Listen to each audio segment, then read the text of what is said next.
Hello there, and welcome to Sleep Science Chronicles. Tonight, we drift into the vast and ancient story of galaxies. Those immense islands of light scattered across the darkness of space. Each one is a city of stars, a swirling collection of suns and worlds and mysteries, bound together by gravity and time. Some galaxies are older than the Earth itself. Others are still being born even now, as clouds of primordial gas slowly collapse under their own weight. Some spin in graceful spirals, their arms trailing light like slow-motion pinwheels. Others are shapeless and chaotic, the survivors of ancient collisions that shattered their original forms. Tonight, we will follow their story from beginning to end.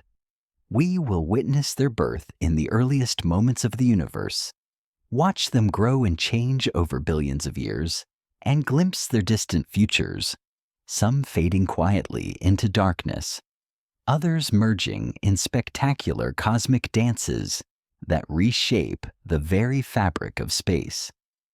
This is a story written in starlight, a story so vast that our entire solar system is merely a speck within it, and so ancient that the light reaching us from distant galaxies left its source long before our planet even existed. You do not need to remember every detail. You do not need to follow every thread. Simply let these facts wash over you like gentle waves, carrying you wherever your mind wishes to go. Some may spark a moment of wonder. Others may simply blend into the quiet background of the night. Both are welcome here. And just before we begin, if these calm, curious explorations help you unwind or give you a quiet way to end your day, consider liking and subscribing. It helps others find their way here too, one sleepy soul at a time. But for now, all you need to do is rest. Let your shoulders soften, let your breath slow, and let the galaxies unfold. Let us begin. The universe contains at least 2 trillion galaxies. That number is almost impossible to grasp. If you tried to count them, 1 galaxy per second, it would take you over 60,000 years to finish. And even then, you would only be counting the galaxies we can see from our small corner of the cosmos. The true number may be far greater, hidden beyond the observable horizon where light has not yet had time to reach us. Each of these galaxies is a vast collection of stars, planets, dust, and gas, all held together by the invisible pull of gravity. Some contain only a few billion stars, others hold several hundred billion. Our own galaxy, the Milky Way, is home to somewhere between 200 billion and 400 billion stars. And around most of those stars, planets are quietly orbiting, waiting to be discovered. Galaxies are not scattered randomly through space. They gather in groups and clusters, drawn together by mutual gravitational attraction. Our Milky Way belongs to a small gathering called the Local Group, which contains more than 80 galaxies spread across roughly 10 million light-years. Most of these are small dwarf galaxies, but a few are giants, including the Andromeda Galaxy, our nearest large neighbor, which is slowly drifting toward us through the void. Beyond the Local Group, galaxies cluster into even larger structures. The Virgo cluster contains over 1,000 galaxies and lies about 50 million light-years away. It is part of an even vaster structure called the Virgo supercluster, which stretches across 100 million light-years and contains dozens of smaller groups and clusters. And even this immense supercluster is just one small corner of the observable universe. On the largest scales, galaxies trace out a cosmic web, a vast network of filaments and walls surrounding enormous empty voids. The filaments are rivers of galaxies, flowing along invisible channels of dark matter. The voids between them are vast bubbles of near emptiness, some stretching hundreds of millions of light years across, where almost nothing exists except faint traces of hydrogen gas and the occasional lonely galaxy drifting in isolation. This cosmic web is the largest structure in the known universe. It formed over billions of years as gravity slowly gathered matter into denser and denser regions, leaving the voids to grow ever emptier. If you could see the universe from outside, it would look something like a vast sponge, a delicate lacework of light woven through an ocean of darkness. Galaxies themselves come in many shapes and sizes. The most common classification divides them into three main types: spiral, elliptical, and irregular. Spiral galaxies, like our own Milky Way, have flat rotating disks with graceful arms winding outward from a central bulge. Elliptical galaxies are more rounded, ranging from nearly spherical to elongated like a football, and they tend to contain older, redder stars. Irregular galaxies have no particular shape at all. They are often the chaotic remnants of collisions or gravitational interactions that disrupted their original structure. Spiral galaxies are among the most beautiful objects in the cosmos. Their arms are not solid structures, but rather density waves, regions where stars, gas, and dust pile up temporarily before drifting onward. New stars are born along these arms, which is why they often glow with the blue light of hot young suns. The spaces between the arms are not empty, but they contain fewer stars and less gas, making them appear darker by comparison. The central bulge of a spiral galaxy is a dense ball of older stars, often yellowish or reddish in color. At the very heart of most large galaxies lies something extraordinary, a supermassive black hole, millions or even billions of times more massive than our sun. These black holes are ancient, having grown over cosmic time by swallowing gas, dust, and even entire stars that ventured too close. Elliptical galaxies are the giants and the dwarfs of the galactic family. The largest galaxies in the universe are giant ellipticals, containing trillions of stars and stretching hundreds of thousands of light years across. They often sit at the centers of galaxy clusters, having grown fat by absorbing smaller galaxies over billions of years. At the other extreme, dwarf elliptical galaxies may contain only a few million stars and span just a few thousand light years. Tiny compared to the great spirals and giants. Unlike spiral galaxies, ellipticals have little gas or dust remaining. Their star-forming days are mostly over. The stars within them are old, having formed billions of years ago, and they move on random, crisscrossing orbits rather than in the orderly rotation of a disk. This gives elliptical galaxies their smooth, featureless appearance. No spiral arms, no lanes of dark dust, just a soft glow fading gradually toward the edges. Irregular galaxies are the wild cards. Some were once spirals or ellipticals that were torn apart by gravitational encounters with larger neighbors. Others never developed a regular shape in the first place, remaining chaotic clouds of stars and gas. The Large and Small Magellanic Clouds, two small galaxies visible from the southern hemisphere, are irregular galaxies orbiting the Milky Way. They are being slowly pulled apart by our galaxy's gravity, leaving streams of gas trailing behind them like the tails of comets. There is a fourth category that does not fit neatly into the traditional classification: lenticular galaxies. These are transitional forms, somewhere between spirals and ellipticals. They have the flat disk of a spiral galaxy, but lack prominent arms. Their star formation has largely ceased, leaving them with older stellar populations similar to ellipticals. Lenticular galaxies may represent a stage in galactic evolution, spirals that have exhausted their gas and settled into a quieter existence. Galaxies did not exist in the beginning.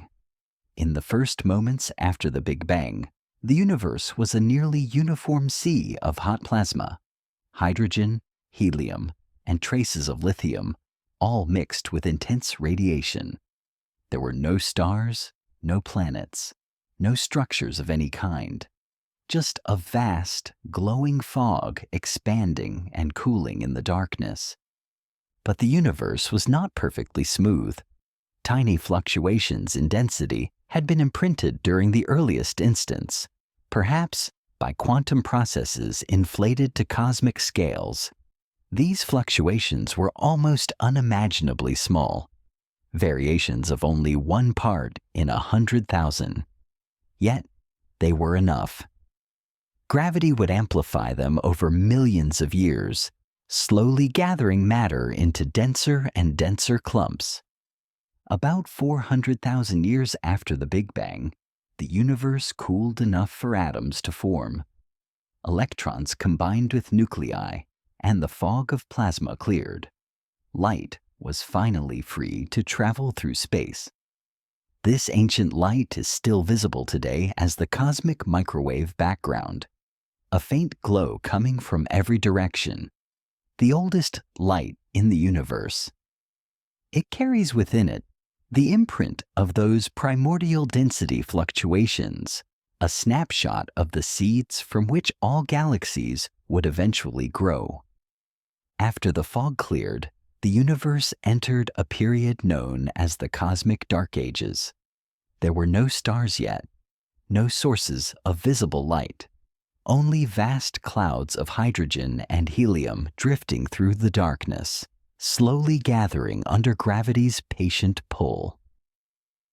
This era lasted for roughly 100 to 200 million years, a long silence before the first lights flickered on.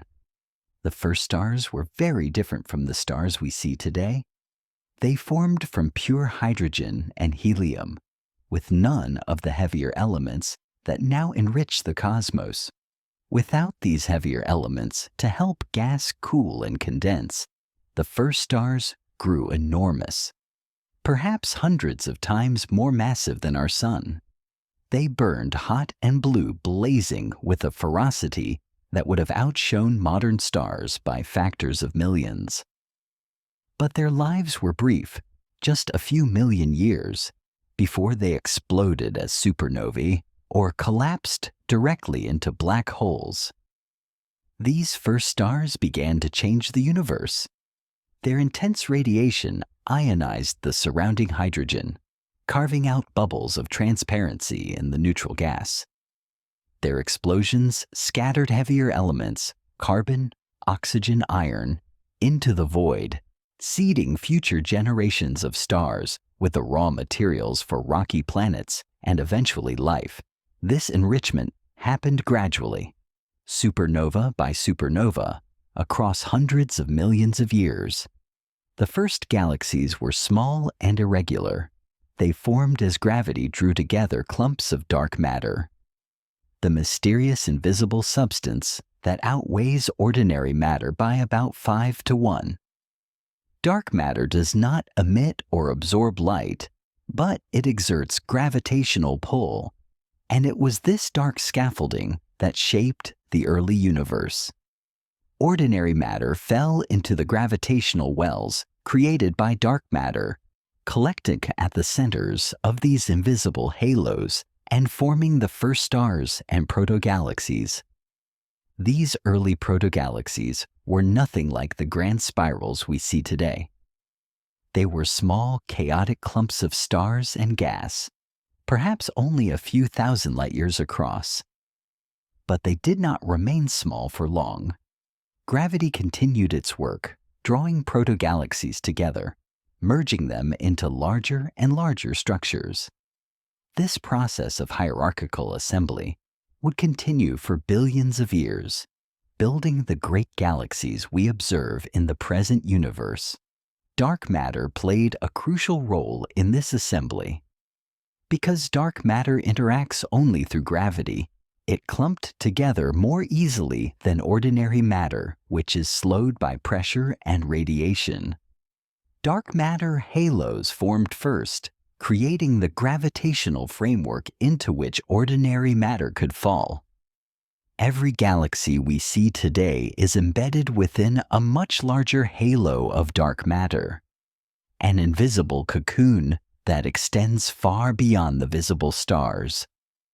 The ratio of dark matter to ordinary matter in a typical galaxy is roughly 6:1. This means that most of the mass in any galaxy is invisible, detectable only through its gravitational effects on visible matter and light. We can map dark matter halos by observing how they bend the light from more distant galaxies, a phenomenon called gravitational lensing. These maps reveal vast, diffuse structures surrounding every galaxy, extending hundreds of thousands of light years into the intergalactic void. As protogalaxies merged and grew, they began to take on more regular shapes. Gas that fell into the growing gravitational wells began to spin, conserving angular momentum as it collapsed. This spinning gas flattened into disks, and within these disks, new generations of stars were born. Spiral arms emerged as density waves rippled through the rotating gas, triggering waves of star formation that lit up the arms with blue and white light. Not all galaxies became spirals. Some mergers were violent enough to scramble the orderly rotation of gas and stars, producing elliptical galaxies with their random stellar orbits. Others lost their gas early, perhaps blown away by intense radiation from young stars or active black holes, leaving them unable to form new stars and settling into the quiet glow of aging stellar populations. The supermassive black holes at the centers of galaxies are among the most mysterious objects in the universe. We do not fully understand how they formed. Some may have grown from the remnants of the first massive stars, gradually accumulating mass over billions of years. Others may have formed more directly from the collapse of enormous gas clouds in the early universe that bypassed the star stage entirely. What we do know is that these black holes can grow to extraordinary sizes. The black hole at the center of the Milky Way, called Sagittarius A star, has a mass of about 4 million suns. That sounds enormous, but it is modest compared to the monsters lurking in giant elliptical galaxies. The black hole at the center of the galaxy M87 weighs in at 6.5 billion solar masses, more than 1,000 times heavier than our own galactic center. When gas falls toward a supermassive black hole, it does not fall straight in. Instead, it spirals inward, forming a rotating disk of superheated material called an accretion disk. Friction within this disk heats the gas to millions of degrees, causing it to glow brightly across the electromagnetic spectrum, from radio waves to X-rays. These actively feeding black holes are called active galactic nuclei, and the most luminous examples are quasars, which can outshine their entire host galaxy by factors of hundreds. Quasars were more common in the early universe, when galaxies had more gas available to feed their central black holes. Looking at distant quasars is like looking back in time, seeing the universe as it was billions of years ago. The most distant quasars we have observed date from less than 1 billion years after the Big Bang, revealing that supermassive black holes grew surprisingly quickly in the young universe. The relationship between galaxies and their central black holes is one of the great puzzles of modern astronomy. There is a tight correlation between the mass of a supermassive black hole and the properties of its host galaxy, particularly the mass and velocity of stars in the central bulge.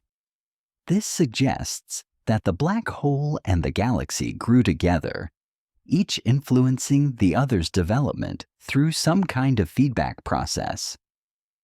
One form of feedback involves the intense energy released by active galactic nuclei. When a supermassive black hole is feeding vigorously, it can launch powerful jets of material at nearly the speed of light, and it can heat the surrounding gas to temperatures so high that it can't cool and collapse to form new stars. This negative feedback may explain why the most massive galaxies have stopped forming stars. Their central black holes have essentially shut down the star formation process by heating or expelling the available gas. Galaxies continue to evolve and change even after their initial formation. They are not static objects, but dynamic systems, constantly reshaping themselves through internal processes and external interactions. Stars are born in dense clouds of gas, live out their lives and die, sometimes gently, sometimes explosively. Gas flows in from the surrounding halo, replenishing the raw material for new stars, and every so often, galaxies encounter one another, setting off transformations that can reshape their entire structure. The Milky Way is still forming stars today at a rate of roughly 1 to 3 solar masses per year. This may sound modest, but it adds up over cosmic time. Most of these new stars are born in the spiral arms, where gas is compressed by density waves and collapses into star-forming regions. Some of these regions are modest, producing only a handful of stars. Others are giant stellar nurseries, birthplaces of thousands of stars in vast glowing clouds. The Orion Nebula is one such nursery, visible to the naked eye as a fuzzy patch in the sword of Orion. It lies about 1,300 light-years from Earth and contains a dense cluster of young stars surrounded by the glowing gas from which they formed.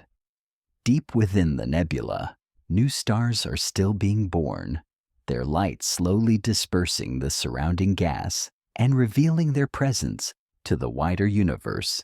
Star formation is a self-limiting process. As stars are born, the most massive among them begin to disrupt their natal clouds. Their intense radiation ionizes and heats the surrounding gas, creating expanding bubbles that push material away. When these massive stars explode as supernovae, they inject even more energy into the interstellar medium, dispersing clouds and temporarily suppressing further star formation. This feedback helps regulate the rate at which galaxies convert their gas into stars. The interstellar medium, the gas and dust between the stars, is a dynamic and complex environment. It exists in multiple phases, from cold, dense molecular clouds where stars are born, to warm, diffuse gas filling much of the galactic disk, to hot bubbles carved out by supernova explosions. These phases are constantly interacting, with gas cycling between them over millions of years. Dust grains are tiny solid particles scattered throughout the interstellar medium. They are made of silicates, carbon compounds, and various ices, and they are responsible for the dark lanes visible in many spiral galaxies. Dust absorbs and scatters visible light, obscuring our view of distant stars and the galactic center. But dust also plays a crucial role in star formation, providing surfaces where hydrogen molecules can form and helping gas clouds cool and collapse. The chemical composition of a galaxy evolves over time. The first stars were made almost entirely of hydrogen and helium, the elements produced in the Big Bang. But as stars lived and died, they forged heavier elements in their cores and scattered them into space through stellar winds and supernova explosions. Each generation of stars was born from gas slightly enriched in these heavier elements, and each generation contributed further to the enrichment. This process is called chemical evolution, and it has transformed the composition of the universe over cosmic time. Today, about 2% of the mass of the Milky Way's gas is in the form of heavy elements, elements heavier than hydrogen and helium. That may sound like a small fraction, but it includes all the carbon, oxygen, nitrogen, and iron that make up rocky planets and living things. We are made of stardust, atoms forged in the hearts of stars that lived and died before our sun was born. The heaviest elements of all, gold, platinum, uranium, are forged in the most extreme cosmic events. Some are produced in the final moments of massive stars, in the intense heat of supernova explosions.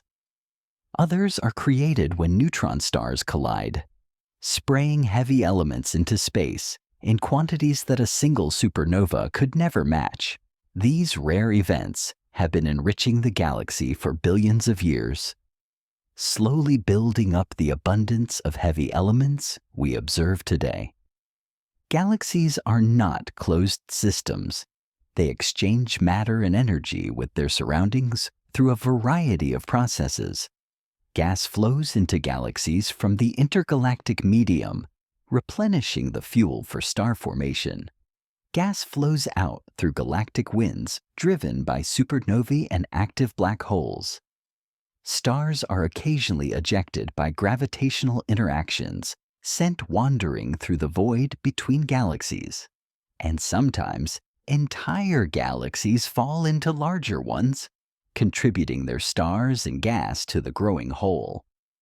The circumgalactic medium is the region of gas surrounding a galaxy, extending beyond the visible disk, but still bound to the galaxy's dark matter halo. This gas is diffuse and hot, heated by gravitational infall and feedback from the galaxy within. It serves as a reservoir of material that can cool and fall onto the galaxy, sustaining star formation over billions of years. Galactic winds are powerful outflows driven by intense star formation or active galactic nuclei. When many massive stars explode as supernovae in rapid succession, their combined energy can blow gas out of the galactic disk entirely, sending it streaming into the circumgalactic medium or even beyond. These winds carry not only gas, but also heavy elements, enriching the intergalactic medium with the products of stellar nucleosynthesis. Some galaxies are surrounded by streams and shells of stars, the remnants of smaller galaxies that were torn apart by gravitational tides. The Milky Way itself has several such streams, including the Sagittarius stream, which traces the orbit of a dwarf galaxy that has been slowly absorbed over billions of years. These streams are like fossil records, preserving the history of past interactions and revealing how galaxies grow through the cannibalization of their smaller neighbors. The motion of galaxies through space is governed by gravity, but it is not always straightforward. Galaxies in groups and clusters are constantly tugging on one another, their paths influenced by the combined mass of all their neighbors. The Milky Way and Andromeda are approaching each other at about 110 kilometers per second, drawn together by their mutual gravity. In about 4 to 5 billion years, they will collide and eventually merge, forming a single, larger galaxy. Galaxy collisions are among the most dramatic events in the cosmos. When two galaxies approach each other, Their gravitational fields begin to interact long before they physically meet. Stars are tugged out of their orbits, gas is compressed and heated, and the overall shapes of the galaxies begin to distort. Tidal tails and bridges of material stretch between the colliding galaxies, sometimes spanning hundreds of thousands of light years. Despite the violence of these encounters, individual stars rarely collide. Galaxies are mostly empty space, and the distances between stars are so vast that two galaxies can pass through each other with almost no direct stellar collisions. What does change dramatically is the distribution of gas. Gas clouds from the two galaxies do collide, compressing and heating, and often triggering intense bursts of star formation. These collision-induced starbursts can be spectacular. The gas compression triggers the collapse of dense clouds that might otherwise have remained stable for millions of years. New stars are born in great numbers, sometimes at rates 10 or 100 times higher than in normal spiral galaxies. The most extreme examples, called starburst galaxies, are converting gas into stars so rapidly that they would exhaust their fuel supply in just a few 100 million years if the burst continued. The antennae galaxies are a famous example of a galactic collision in progress. Two spiral galaxies are in the midst of merging, their shapes already dramatically distorted by gravitational tides. Long tails of stars stretch out into space, giving the system its insect-like appearance. Within the collision zone, bright knots of new stars are forming at a furious pace, fed by the compression of colliding gas clouds. Mergers do not always produce starbursts. If the colliding galaxies have already used up most of their gas, the merger may proceed more quietly, simply scrambling the orbits of stars without triggering much new star formation. The end result, in most cases, is an elliptical galaxy, a smooth, rounded system with little remaining structure, where stars move on random orbits rather than in orderly rotation. The largest elliptical galaxies in the universe have grown through many such mergers. They sit at the centers of galaxy clusters, in regions where galaxies have been densely packed for billions of years. Over cosmic time, these central giants have swallowed dozens or even hundreds of smaller galaxies, growing ever more massive while losing any trace of spiral structure. Their stellar populations are old, their gas reserves depleted, and their star-forming days long past. Galaxy clusters themselves are the largest gravitationally bound structures in the universe. They contain hundreds or thousands of galaxies, along with vast amounts of hot gas and dark matter. The gas between galaxies in a cluster is heated to tens of millions of degrees, so hot that it emits X-rays rather than visible light. This intracluster medium contains more mass than all the stars in all the galaxies of the cluster combined. The evolution of galaxies within clusters is influenced by this hot, dense environment. Galaxies moving through the intracluster medium experience ram pressure, the drag created by plowing through the surrounding gas. This pressure can strip gas from galaxies, removing the raw material for star formation and transforming spirals into gas-poor lenticular or elliptical systems. This process, called ram pressure stripping, helps explain why cluster galaxies tend to be redder and less actively star-forming than galaxies in less dense environments. Another process affecting cluster galaxies is called galaxy harassment. This refers to the cumulative effect of many high-speed gravitational encounters as galaxies zip past one another within the cluster. Each encounter is too brief and distant to cause a full merger, but the accumulated effect of many such encounters can gradually alter a galaxy's structure, puffing up its disk or stripping stars from its outer regions. Tidal interactions occur when a smaller galaxy passes close to a larger one. The gravitational pull of the larger galaxy stretches and distorts the smaller one, sometimes pulling out long streams of stars that trail behind like the wake of a ship. These tidal streams eventually disperse, contributing their stars to the diffuse glow of the intracluster light or falling into the larger galaxy. The intracluster light is a faint glow that pervades galaxy clusters, composed of stars that have been stripped from their parent galaxies and now drift freely through the cluster. These orphan stars are gravitationally bound to the cluster as a whole rather than to any individual galaxy. The intracluster light can contain as much as 10 to 40% of the total stellar mass of a cluster, representing billions upon billions of stars wandering through the void between galaxies. Some galaxies are falling into clusters for the first time. These newcomers are typically blue, gas-rich spirals that have spent most of their lives in the quieter environment of the field. As they enter the cluster, they begin to feel the effects of the hot intracluster medium and the gravitational harassment of their new neighbors. Over the next few billion years, many of them will be transformed into red, quiescent ellipticals or lenticulars, their star-forming days brought to an end. The transformation of galaxies from blue star-forming systems to red, quiescent ones is one of the central themes of galaxy evolution. Astronomers sometimes refer to this as galaxies moving from the blue cloud to the red sequence, terms that describe where galaxies fall on a plot of color versus brightness. Blue cloud galaxies are actively forming stars and appear blue because of the light from hot young stars.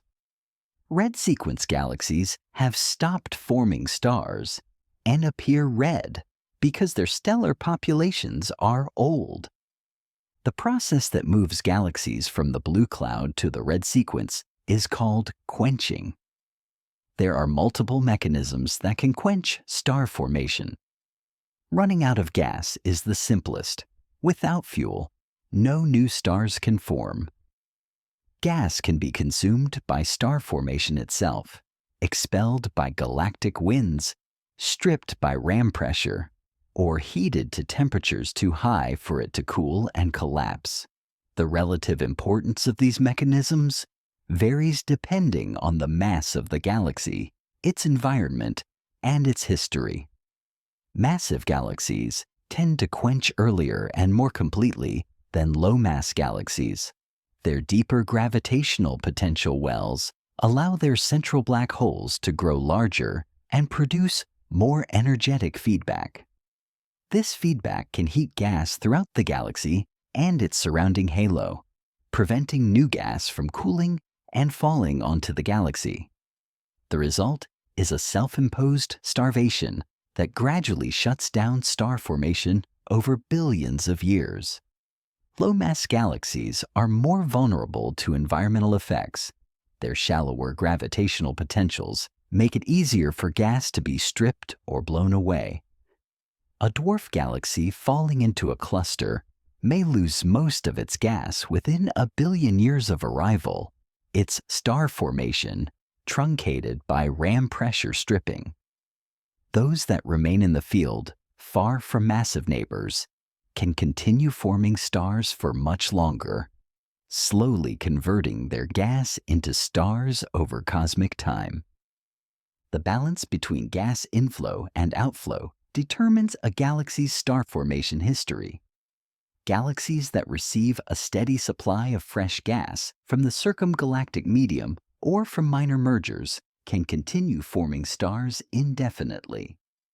Those cut off from fresh supplies, whether by environmental effects or internal feedback, will eventually exhaust their reserves and fade. The cosmic star formation rate the total rate at which all galaxies in the universe are forming new stars, has changed dramatically over time. It peaked about 10 billion years ago, when the universe was roughly 3 billion years old and has been declining ever since. In those early times, galaxies had abundant gas. Frequent mergers triggered intense starbursts, and the universe was a much more active and turbulent place than it is today. Today, the cosmic star formation rate is only about 1/10 of what it was at its peak. Galaxies have consumed much of their gas. Quenching has shut down star formation in many systems, and the expansion of the universe has spread galaxies farther apart, reducing the frequency of interactions and mergers. The universe is gradually winding down, its most vigorous epoch of star formation already far in the past. This does not mean that the universe is dying. Not yet. Star formation continues in many galaxies, including our own Milky Way. New stars are still being born in the spiral arms. Planets are still forming around young suns, and life may be emerging on worlds we have not yet discovered. But the trend is clear. The universe is slowly fading, its supply of star-forming gas being depleted generation by generation. Looking to the far future, we can project how this trend will continue. Over the next 100 billion years, the remaining gas in galaxies will gradually be converted into stars or expelled into the intergalactic medium. Star formation will decline to a trickle, then cease almost entirely.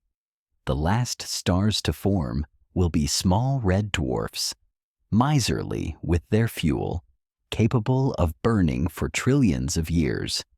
For a time, these faint red embers will be the only lights left in the cosmos. The eventual fate of galaxies, over timescales almost too vast to comprehend, is a slow fade into darkness. As the last stars burn out and the last black holes evaporate, the universe will become a cold, dark, and nearly empty void.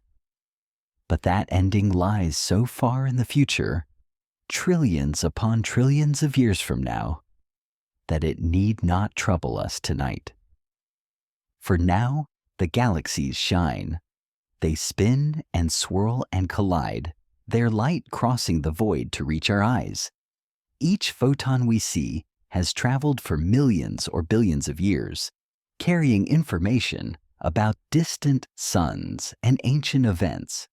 When we look at the night sky, we are seeing the universe as it was, not as it is.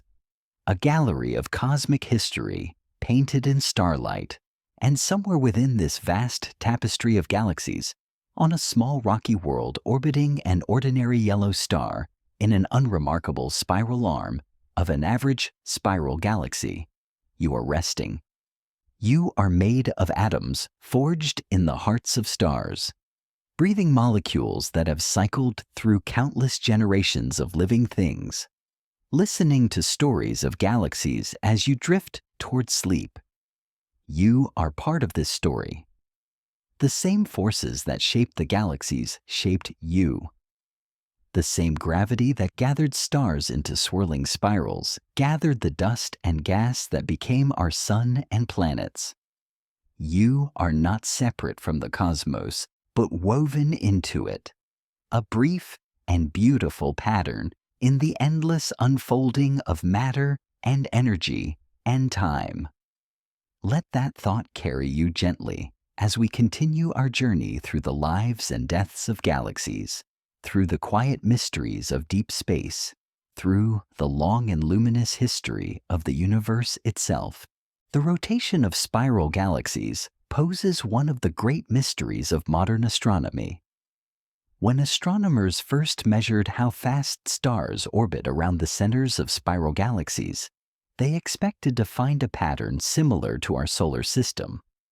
Objects closer to the center moving faster, objects farther out moving slower. just as Mercury orbits the Sun faster than Neptune. But that is not what they found. Instead, the outer regions of spiral galaxies rotate almost as fast as the inner regions. Stars far from the galactic center are moving so quickly that they should fly off into space if the only gravity holding them came from the visible stars and gas. Something else must be providing additional gravitational pull, something we cannot see. This invisible mass is what we call dark matter, and its discovery revolutionized our understanding of the universe. The evidence for dark matter comes not only from galaxy rotation curves, but from many other observations. The motions of galaxies within clusters imply far more mass than we can see. The bending of light around massive objects, gravitational lensing, reveals invisible concentrations of matter. The patterns in the cosmic microwave background bear the imprint of dark matter's influence on the early universe. Every line of evidence points to the same conclusion. Most of the matter in the universe is invisible. Dark matter does not emit light, absorb light, or interact with ordinary matter except through gravity. It passes through planets, through stars, through our own bodies without leaving a trace. Trillions of dark matter particles may be streaming through you right now as you rest, utterly undetectable by any known means. We know it is there only because of its gravitational effects on things we can see. The nature of dark matter remains one of the deepest unsolved problems in physics. We do not know what dark matter particles are, or whether they are particles at all. The leading candidates are weakly interacting massive particles, or WIMPs, hypothetical particles that interact only through gravity and the weak nuclear force. But despite decades of searching, no dark matter particle has ever been directly detected. Other possibilities include axions, primordial black holes, or modifications to our understanding of gravity itself. Whatever dark matter is, it shapes the universe on the largest scales. Dark matter halos are the scaffolding around which visible galaxies form. They extend far beyond the visible boundaries of galaxies, creating vast invisible cocoons that guide the motions of stars and gas. Without dark matter, galaxies as we know them could not exist. The universe would look profoundly different, perhaps without the structures necessary for planets and life to emerge. The visible part of a galaxy, the stars, gas, and dust we can see, represents only a small fraction of its total mass. For a typical galaxy, visible matter accounts for perhaps 15 to 20% of the total. The remaining 80% or more is dark matter, invisible and silent, detectable only through its gravitational embrace. At the heart of nearly every large galaxy lies a supermassive black hole. These objects are defined by their event horizons, the boundary beyond which nothing, not even light, can escape. The event horizon is not a physical surface, but a point of no return, a threshold between the visible universe and the unknown interior of the black hole. Supermassive black holes range in mass from millions to billions of solar masses. The black hole at the center of the Milky Way, Sagittarius A star, has a mass of about 4 million suns and an event horizon roughly the size of Mercury's orbit around the Sun. This sounds enormous, but it is tiny compared to the galaxy itself, a pinprick at the center of a vast, swirling disk. The largest black holes we have found are truly monstrous. TON 618, a quasar in the constellation Canes Venatici, contains a black hole estimated at 66 billion solar masses, more than 16,000 times heavier than the black hole at the center of the Milky Way. Such a black hole would have an event horizon larger than our entire solar system, swallowing everything out to the orbit of Neptune and beyond. How black holes grow to such sizes is not fully understood. In the early universe, they may have formed from the direct collapse of massive gas clouds, bypassing the star stage entirely. Or they may have grown from smaller seeds, the remnants of the first massive stars, through billions of years of gas accretion and black hole mergers. The rapid growth of supermassive black holes in the early universe is one of the outstanding puzzles in astrophysics. When gas falls toward a black hole, it spirals inward through an accretion disk, heating up as it goes. The inner regions of the accretion disk can reach temperatures of millions of degrees, glowing brightly in X-rays and ultraviolet light. This process converts gravitational energy into radiation with remarkable efficiency, far more efficient than nuclear fusion. An actively accreting black hole can outshine its entire host galaxy, even though the black hole itself is invisible. Jets of material can be launched from the regions near a black hole, accelerated to nearly the speed of light by magnetic fields twisted by the spinning disk and black hole. These relativistic jets can extend for hundreds of thousands of light years, far beyond the boundaries of the host galaxy, carrying energy and matter into the intergalactic medium. Radio galaxies, with their enormous lobes of radio-emitting plasma, are the visible signatures of these powerful jets. Quasars are the most luminous active galactic nuclei, powered by supermassive black holes feeding at prodigious rates. The most luminous quasars shine with the light of trillions of suns, visible across billions of light years. When we observe a distant quasar, we are seeing the universe as it was billions of years ago, when galaxies were young and their black holes were feasting on abundant gas. The first quasar was discovered in 1963, when astronomers realized that a mysterious radio source called 3C273 was not a nearby star, but an unimaginably distant and luminous object. Its light had traveled for over 2 billion years to reach us. Since then, thousands of quasars have been discovered, including some so distant that their light has been traveling for more than 13 billion years. Quasars were far more common in the early universe than they are today. This makes sense because early galaxies had more gas available to feed their central black holes. As the universe aged and galaxies consumed their gas reserves, quasar activity declined. Today, most supermassive black holes are quiescent, their feeding days largely over. They lurk silently at the centers of their host galaxies, occasionally flaring when a star or gas cloud wanders too close. When a star passes too close to a supermassive black hole, it can be torn apart by tidal forces, the difference in gravitational pull between the near and far sides of the star. This is called a tidal disruption event. The star is stretched into a long stream of gas, part of which falls into the black hole, while the rest is flung outward into space. The resulting flare of light can briefly outshine the entire host galaxy, providing a rare glimpse of an otherwise dormant black hole awakening to feed. Tidal disruption events are relatively rare, perhaps one every 10,000 to 100,000 years per galaxy.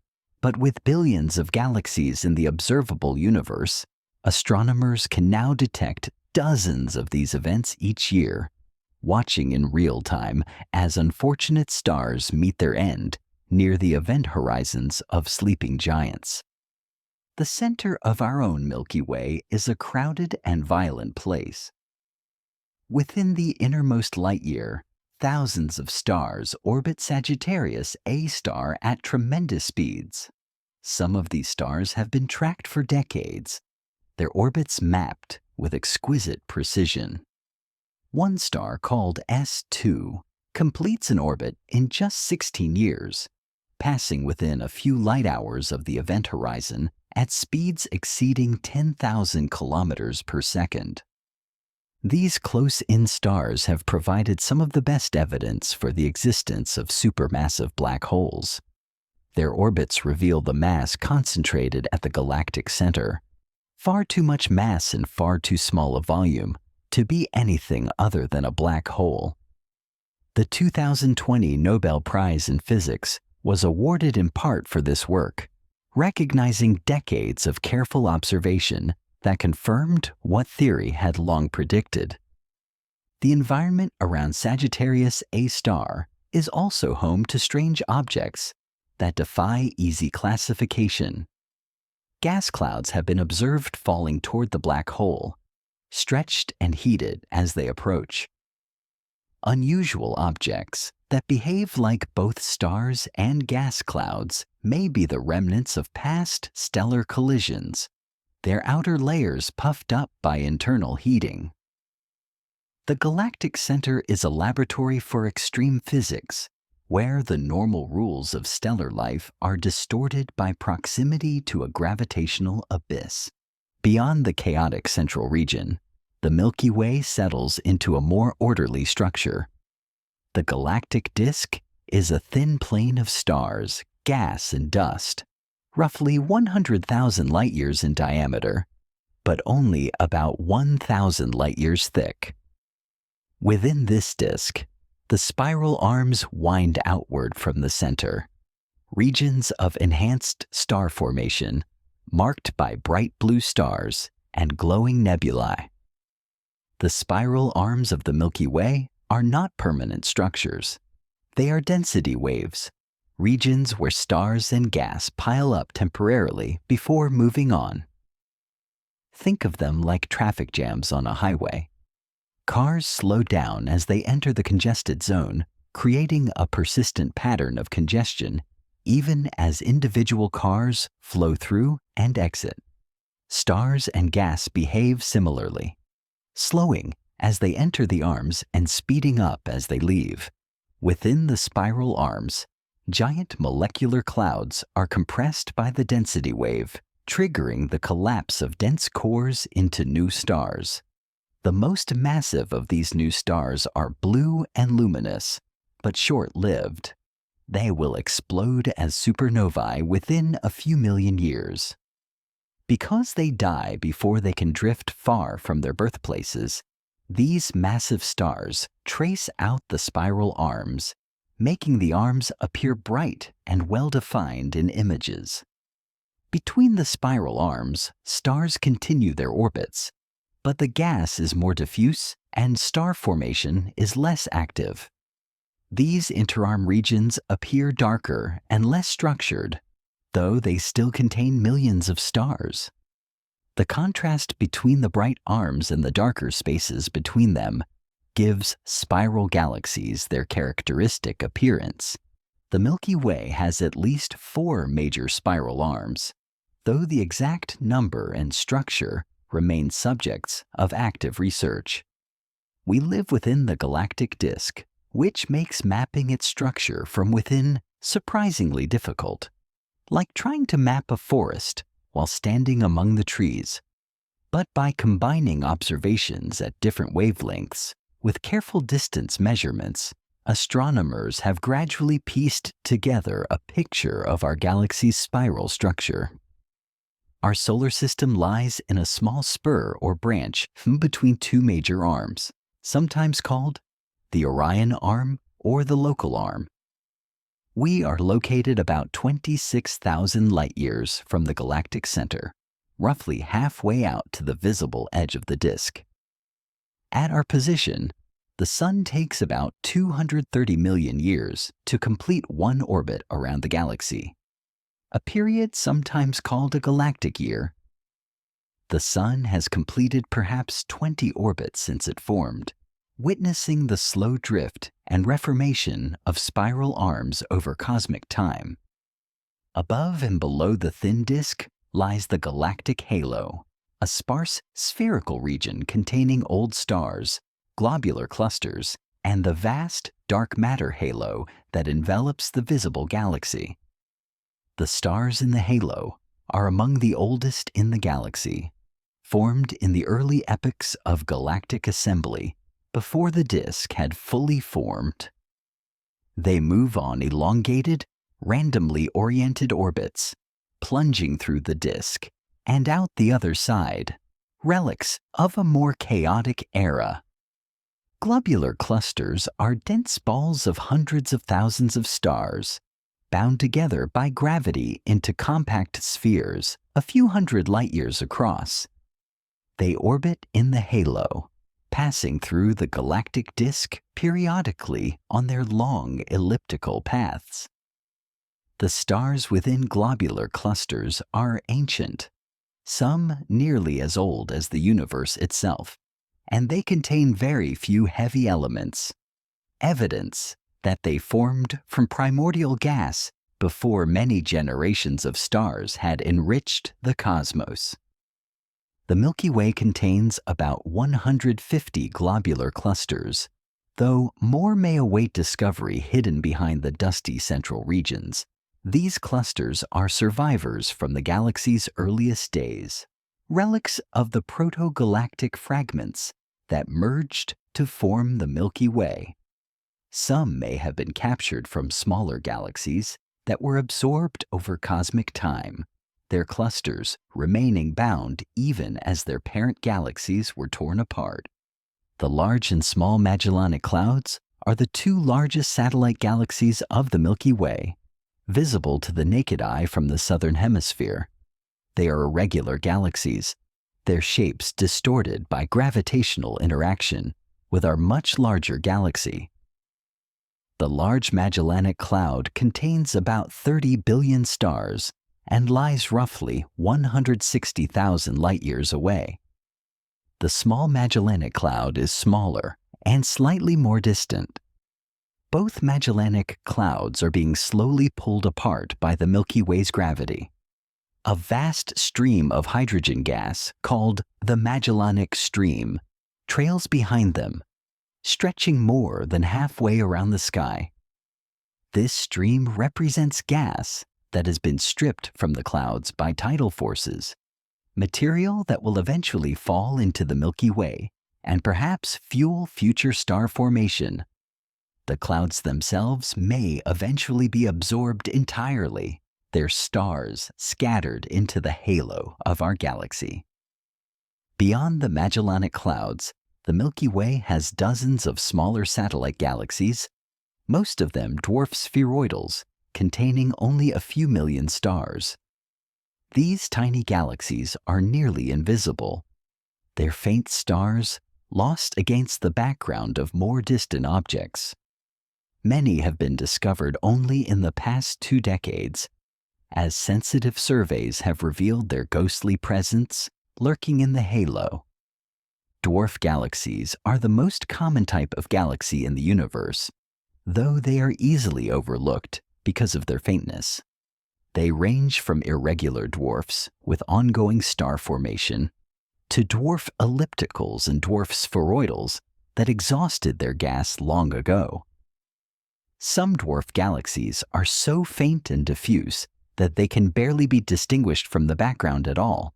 Their stars spread thin across thousands of light-years.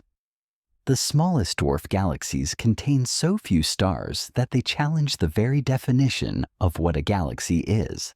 Some are little more than sparse clumps of a few thousand stars, gravitationally bound but barely distinguishable from the stellar streams left behind by disrupted systems. The boundary between the smallest galaxies and the largest star clusters is not always clear. Ultra-faint dwarf galaxies are among the most dark matter-dominated objects known. Their visible stars contribute only a tiny fraction of their total mass, with dark matter making up the rest. These systems are valuable laboratories for studying dark matter because the gravitational effects of dark matter are most obvious when visible matter is scarce. Some dwarf galaxies are being actively disrupted by their larger hosts. The Sagittarius Dwarf Elliptical Galaxy, located on the far side of the Milky Way from us, has been passing through the galactic disk repeatedly for billions of years. Each passage strips away more of its stars, leaving behind long streams that wrap around the sky. In a few more billion years, the Sagittarius dwarf will be completely absorbed, its stars dispersed throughout the halo of the Milky Way. This process of galactic cannibalism has shaped our galaxy throughout its history. The Milky Way has grown partly by consuming smaller galaxies, incorporating their stars into its halo and disk. The evidence for past mergers is written in the motions and chemistry of halo stars, which preserve the signatures of their birth galaxies, even after those galaxies have been destroyed. The Gaia Space Telescope, launched by the European Space Agency in 2013, has revolutionized our understanding of the Milky Way's structure and history. By precisely measuring the positions and motions of nearly 2 billion stars, Gaia has revealed streams and substructures in the halo that trace the remnants of ancient mergers. One major discovery was the Gaia Enceladus structure, the debris of a substantial galaxy that collided with the Milky Way perhaps 10 billion years ago. Gaia Enceladus was not a minor dwarf galaxy, but a fairly substantial system, perhaps 1/4 to 1/3 the mass of the Milky Way at the time. Its collision was a major event in our galaxy's history, thickening the disk, depositing stars throughout the halo, and perhaps triggering a burst of star formation. The stars from Gaia Enceladus are still with us today, identifiable by their distinctive chemistry and orbits. Ghosts of a galaxy that ceased to exist billions of years ago. Other merger remnants have been identified in the halo, each one a fossil from a past act of galactic cannibalism. The Sequoia structure, the Helmi streams, and various other overdensities and moving groups all bear witness to galaxies that once existed independently, but are now part of the Milky Way. Our galaxy is not a pristine system, but a patchwork, assembled over billions of years from countless smaller pieces. The future holds more mergers. In about 4 to 5 billion years, the Milky Way and the Andromeda Galaxy will collide. This will be a major event, the merger of two large spiral galaxies that have been approaching each other for billions of years. Andromeda is currently about 2.5 million light-years away, but it is closing the gap at about 110 kilometers per second. When the galaxies first approach, gravitational tides will begin to distort their shapes long before they physically touch. Spiral arms will be stretched and warped. Streams of stars will be pulled out into long tidal tails, and the orderly rotation of both disks will begin to be disrupted. Gas will be compressed in some regions, potentially triggering bursts of star formation. The first close passage will not immediately merge the galaxies. Instead, they will swing past each other, their mutual gravity slowing them down and sending them back toward each other for another pass. Over the next 1 to 2 billion years, the galaxies will undergo several such encounters, each one draining energy from their relative motion and bringing them closer to the final merger. Eventually, the two galaxies will merge into a single, larger system. The orderly spiral structures of both galaxies will be completely destroyed, their stars scattered onto chaotic orbits. The end result will likely be an elliptical galaxy, a smooth, rounded collection of old stars with little gas and no spiral arms. Astronomers sometimes call this future system Milkomeda, a portmanteau of the two parent galaxies. The merger will dramatically change the night sky for any observers who might be watching from Earth. If Earth still exists by then. The Sun will be nearing the end of its main sequence lifetime, and Earth may already be uninhabitable. But if anyone is watching, they will see Andromeda grow larger and brighter over millions of years until it dominates the night sky, a vast glowing band of billions of stars stretching from horizon to horizon. Individual stars will rarely collide during the merger because the distances between stars are so vast. Our Sun, if it still exists, will likely survive the merger with its planets intact, though its position in the new galaxy will be very different from its current location. Some stars will be flung out into intergalactic space, becoming orphans wandering the void. Others will fall toward the center of the merged system, joining the dense stellar population around the now combined supermassive black holes. The supermassive black holes at the centers of the Milky Way and Andromeda will eventually spiral toward each other, drawn together by gravitational friction with the surrounding stars and gas. This process will take hundreds of millions of years. When they finally merge, they will release a tremendous burst of gravitational waves, ripples in space-time itself, that will propagate outward at the speed of light, carrying news of the merger to the rest of the universe. The merger with Andromeda is not the only future encounter our galaxy will experience.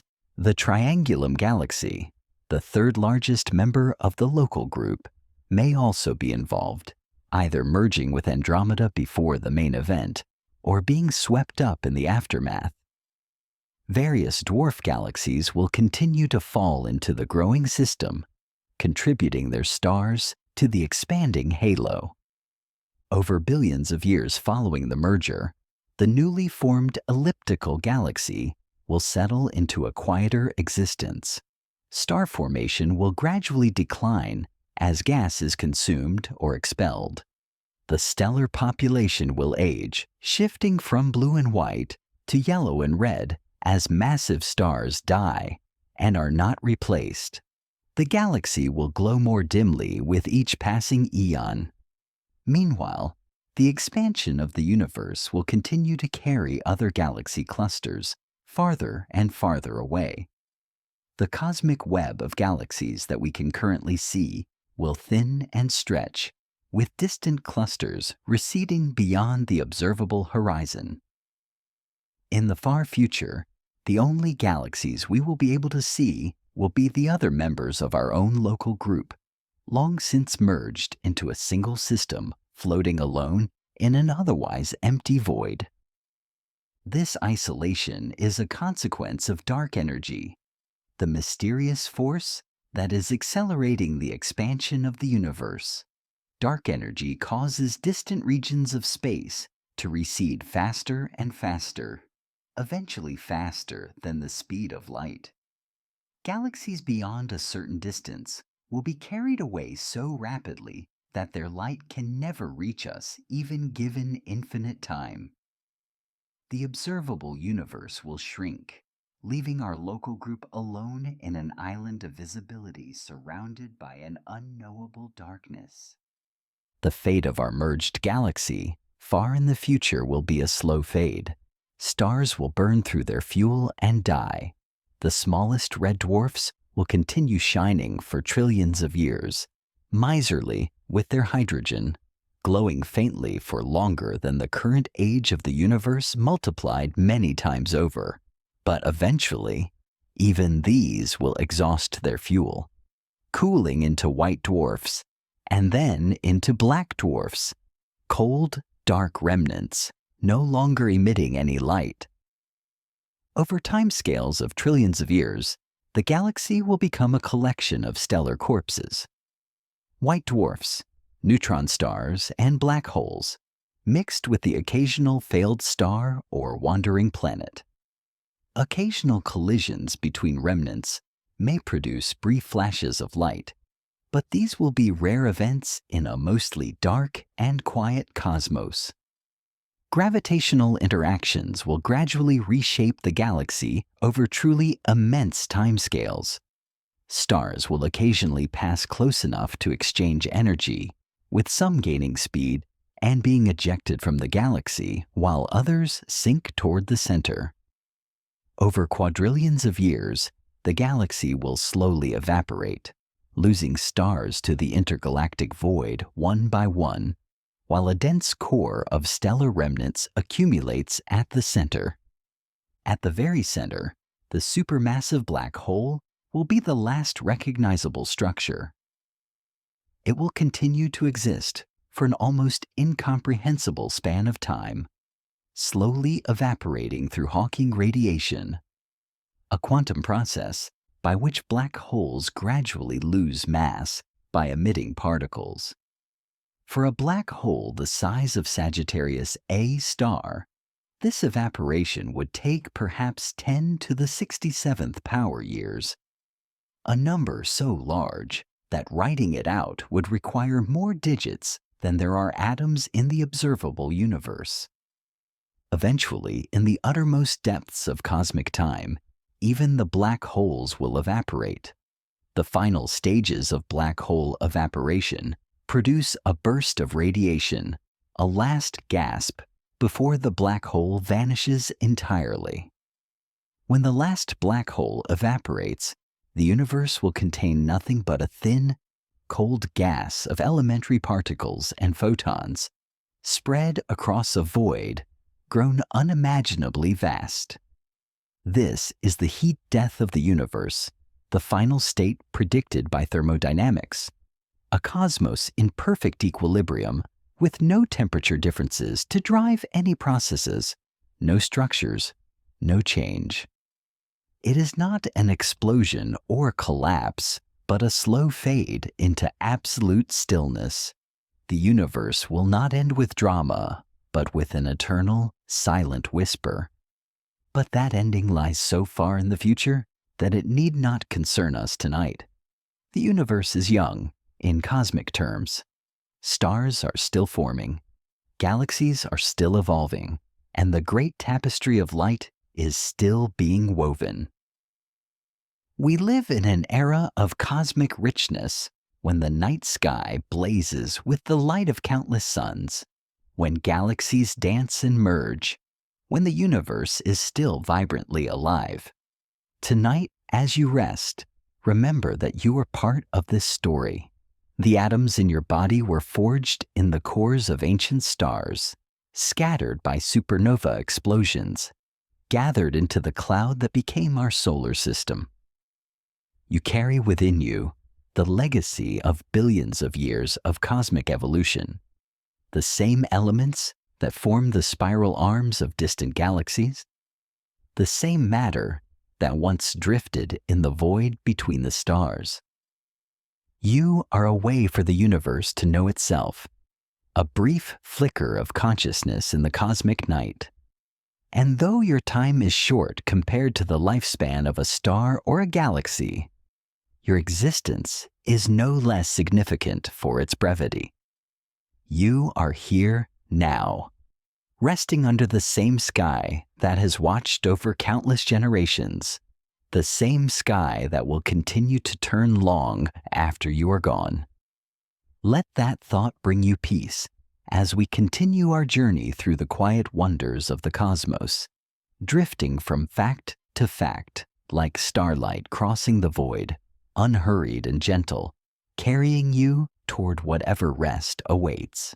Galaxies come in an astonishing range of sizes. The largest known galaxy, IC 1101, is an elliptical giant located about 1 billion light-years away in the constellation Virgo. It stretches across nearly 6 million light-years, more than 50 times the diameter of the Milky Way. If IC 1101 were placed where the Milky Way is, it would swallow not only our galaxy, but also Andromeda and most of the smaller galaxies in the local group. Its stellar population may exceed 100 trillion stars, a number so vast that counting them at a rate of 1 per second would take more than 3 million years. At the opposite extreme are the ultra-faint dwarf galaxies, some containing fewer than 1,000 stars.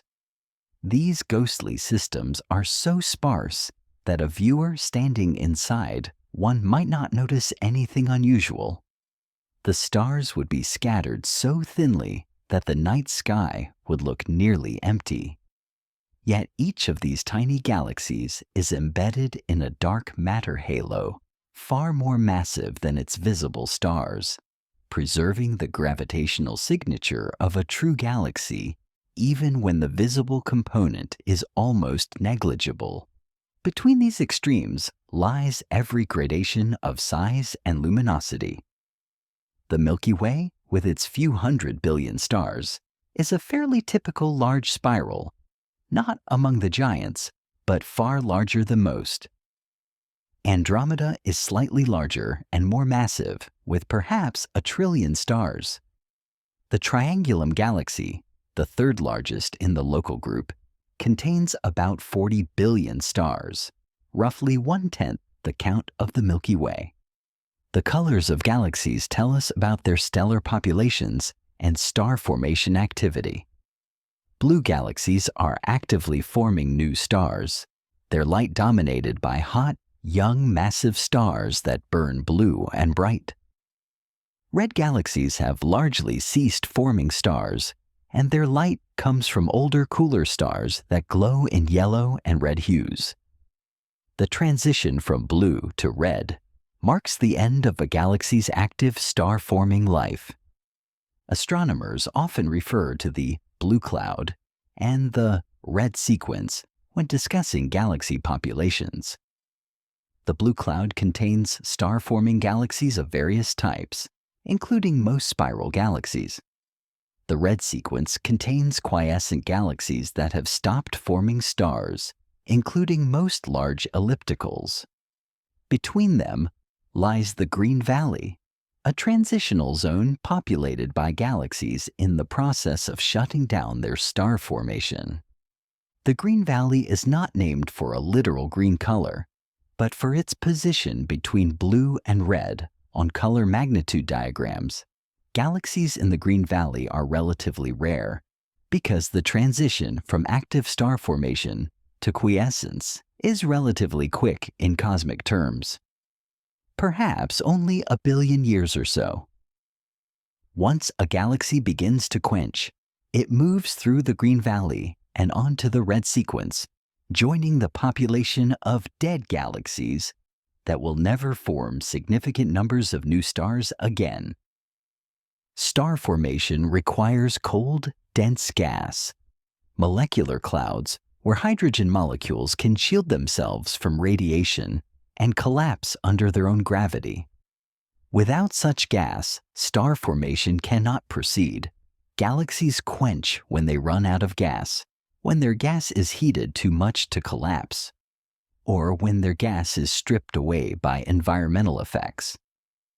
Once quenched, a galaxy ages gracefully, its stellar population growing redder as blue stars die and are not replaced. The most massive galaxies in the universe are almost all red and quiescent. These giant ellipticals sit at the centers of galaxy clusters, surrounded by hot halos of gas that prevent new cold gas from falling in. Their central supermassive black holes may also contribute to quenching by heating surrounding gas when they are active. For these massive galaxies, the star-forming era ended billions of years ago, and they have been fading slowly ever since. Lower mass galaxies can remain blue and star-forming for much longer. With smaller gravitational potentials, they do not build up hot halos as easily, and fresh gas can continue to fall in and feed star formation. The smallest dwarf galaxies can be surprisingly gas-rich, with reservoirs of neutral hydrogen that outweigh their stellar mass. These systems form stars slowly but steadily, stretching their supply over billions of years. The metallicity of a galaxy, its abundance of elements heavier than hydrogen and helium, correlates with its mass. Massive galaxies have higher metallicities because they retain the heavy elements produced by their stars, while lower mass galaxies lose more of their enriched gas through galactic winds. This mass-metallicity relationship is one of the most robust scaling relations in galaxy astrophysics, holding across a wide range of galaxy types and cosmic times. Heavy elements are produced by stars and distributed through supernova explosions and stellar winds. Each generation of stars is born from gas slightly enriched by previous generations, so metallicity tends to increase over cosmic time. The oldest stars in the universe, formed from nearly pristine gas, have metallicities less than 1,000th that of the Sun. Modern stars forming in the Milky Way's disk have metallicities similar to or even higher than the Sun's. The oxygen in the air you breathe, the iron in your blood, the calcium in your bones, all these elements were forged inside stars and scattered into space by their deaths. You are made of recycled stardust, atoms that passed through multiple stellar generations before finding their way into the cloud that became our solar system. In a very real sense, you are part of the galaxy's chemical evolution, a temporary pattern in the endless cycling of matter between stars and interstellar space. Galaxies also contain significant amounts of dust, tiny solid particles made of silicates, carbon compounds, and ices. Dust forms in the outer atmospheres of aging stars and in the expanding debris of supernova explosions. It absorbs and scatters visible light, creating the dark lanes visible in many edge-on spiral galaxies and obscuring our view of the galactic center. Though dust is a minor component by mass, less than 1% of the interstellar medium, it has profound effects. Dust grains provide surfaces where hydrogen atoms can meet and form molecular hydrogen, a crucial step in the formation of star-forming clouds. Dust also absorbs ultraviolet light from young stars and re-emits that energy at infrared wavelengths, making galaxies glow in the infrared even when their visible light is absorbed. Some galaxies are so dusty that they are nearly invisible at optical wavelengths. These dusty galaxies, often the sites of intense hidden star formation, can be detected in the infrared and submillimeter parts of the spectrum. The most extreme examples, called ultraluminous infrared galaxies, are converting gas into stars at tremendous rates, with their starburst activity completely shrouded by thick cocoons of dust. The infrared glow of distant dusty galaxies was one of the great discoveries of the Infrared Astronomical Satellite in the 1980s, and subsequent infrared observatories have revealed a hidden population of galaxies that contribute significantly to the cosmic star formation budget. What appears as darkness to optical telescopes often turns out to be a veil hiding furious activity within.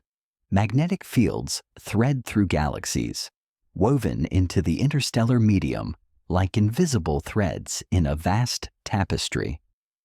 These fields are weak by terrestrial standards, millions of times weaker than a refrigerator magnet. But they extend across tens of thousands of light years and play important roles in galactic dynamics. Magnetic fields influence the motion of charged particles, help support gas clouds against collapse, and channel cosmic rays as they travel through the galaxy. The origin of galactic magnetic fields is not fully understood. They may have been seeded in the early universe and amplified over time by the motions of conducting gas, a process called the dynamo effect. As galaxies rotate and churn, the motion of ionized gas stretches and strengthens the magnetic field, building up the ordered structures we observe today. Cosmic rays are high-energy particles, mostly protons, that zip through the galaxy at nearly the speed of light. They are accelerated by supernova shock waves, active black holes, and other energetic phenomena. Though invisible to ordinary telescopes, cosmic rays carry as much energy as the light from stars, forming an important but unseen component of the galactic ecosystem. When cosmic rays collide with atoms in the interstellar medium, they produce gamma rays, high-energy photons that can be detected by space-based telescopes. The gamma-ray glow of the Milky Way traces the distribution of cosmic rays and interstellar gas, revealing structures invisible at other wavelengths. Some of the most energetic gamma rays come from the hearts of active galaxies, where relativistic jets pour energy into the surrounding space. Neutrinos also stream through galaxies in vast numbers. These ghostly particles interact so weakly with matter that they can pass through entire stars without being absorbed. Every second, trillions of neutrinos from the Sun pass through your body without leaving a trace. Supernovae produce even more intense neutrino floods, briefly outshining the entire galaxy in neutrinos, even as their visible light is still rising.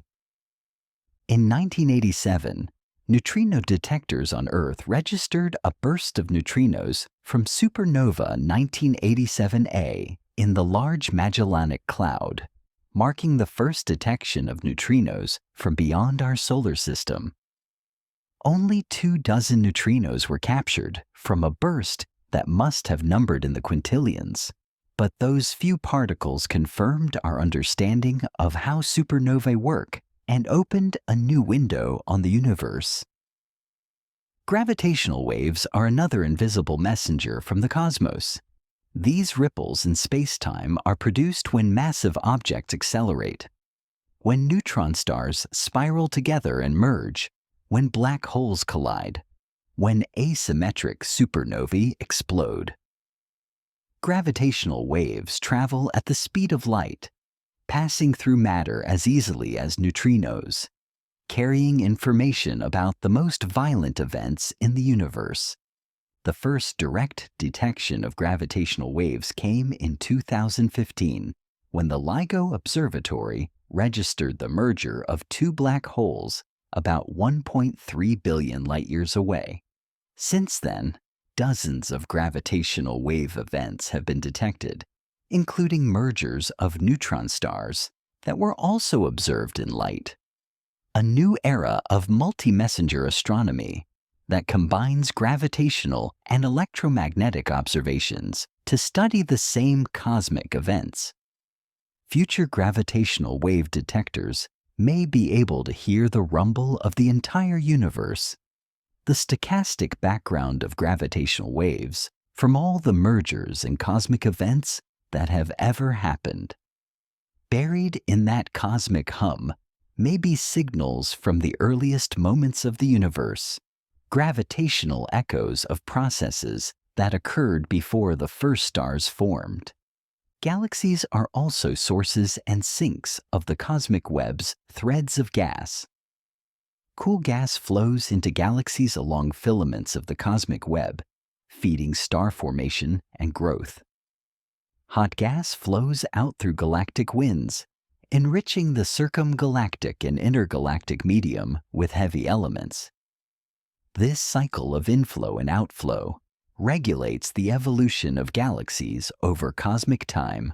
The circumgalactic medium, the gas surrounding galaxies but outside their visible disks, contains as much mass as the galaxies themselves in some cases. This gas is hot, diffuse, and difficult to observe directly, but it can be detected through its absorption of light from background quasars. Studies of the circumgalactic medium reveal a complex environment where gas cycles between inflow and outflow, cooling and heating, in a dynamic equilibrium that sustains the galaxy within. The intergalactic medium in the gas between galaxies is even more diffuse, but it contains most of the ordinary matter in the universe. During the cosmic dark ages, this gas was neutral hydrogen, absorbing light and filling space with fog. After the first stars and quasars formed, their radiation ionized the intergalactic medium, clearing the fog and creating the transparent universe we observe today. The reionization of the universe was a gradual process, beginning perhaps 300 million years after the Big Bang and completing by about 1 billion years. During this epoch, bubbles of ionized gas grew around bright sources, eventually overlapping to fill the entire universe. Studying reionization helps us understand when the first galaxies formed and how their light transformed the cosmos. Some of the earliest galaxies have been observed at tremendous distances, their light stretched by the expansion of the universe into the infrared. The James Webb Space Telescope has revealed galaxies that existed when the universe was less than 500 million years old, smaller and more irregular than modern spirals, but already forming stars and beginning their long evolutionary journeys. These early galaxies are remarkably bright for their age, suggesting that star formation in the young universe was intense and efficient. Some theories suggest that the first galaxies formed stars more easily because their gas had not yet been polluted by heavy elements, which can cool gas and regulate collapse. Others point to the higher density of the early universe, which made gas more readily available for conversion into stars. The most distant objects we have observed are galaxies and quasars whose light has traveled for more than 13 billion years to reach us. Looking at these objects is looking back in time, seeing the universe as it was when it was less than 1 billion years old. The images we see are not snapshots of the present, but fossils of the ancient past preserved in light. Light travel time creates a cosmic illusion. When we look at nearby galaxies, we see them as they were millions of years ago, not much different from how they are today. But when we look at galaxies billions of light years away, we see them as they were billions of years ago in an earlier era of cosmic history. The farther we look in space, the further we look back in time until we reach the edge of the observable universe and the afterglow of the Big Bang itself. This cosmic time machine allows astronomers to study the evolution of galaxies directly. By observing galaxies at different distances, we can see how galaxies have changed over cosmic time, how they grew, how their shapes evolved, how their star formation rates rose and fell. It is like having a photo album of the universe's history, with earlier pages more distant and redder, later pages closer and bluer. Redshift is the key to this cosmic distance ladder. As the universe expands, the wavelength of light is stretched, shifting its color toward the red end of the spectrum. The more distant an object, the more its light has been stretched, and the higher its redshift. By measuring redshifts, astronomers can determine how far away galaxies are and how fast they are receding, mapping the structure and history of the cosmos. The most distant galaxies have redshifts greater than 10, meaning their light has been stretched by more than a factor of 10 since it was emitted. These extreme redshifts correspond to cosmic times less than 500 million years after the Big Bang, when the universe was only a few percent of its current age. Observing at such distances requires infrared telescopes, because the visible light from these galaxies has been redshifted into the infrared. Closer to home, galaxies with moderate redshifts reveal the universe in its adolescence, a few billion years old, actively forming stars, still assembling through mergers and accretion.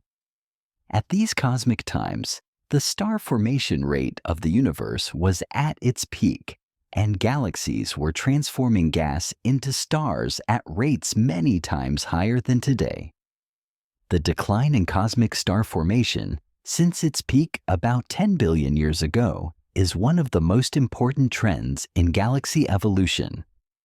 Galaxies have been using up their gas, quenching their star formation, and fading from blue to red.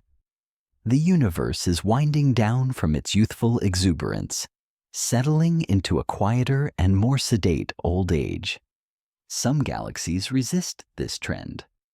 Blue compact dwarf galaxies are small systems undergoing intense bursts of star formation, their gas compressed and ignited by interactions or internal instabilities. Starburst galaxies of all sizes can temporarily reverse the decline, converting gas into stars at furious rates before exhausting their fuel. But these bursts are exceptions, brief flares against the general background of decline. Green pea galaxies are a recently discovered class of compact, highly star-forming galaxies, notable for their bright emission lines and distinctive green color in survey images.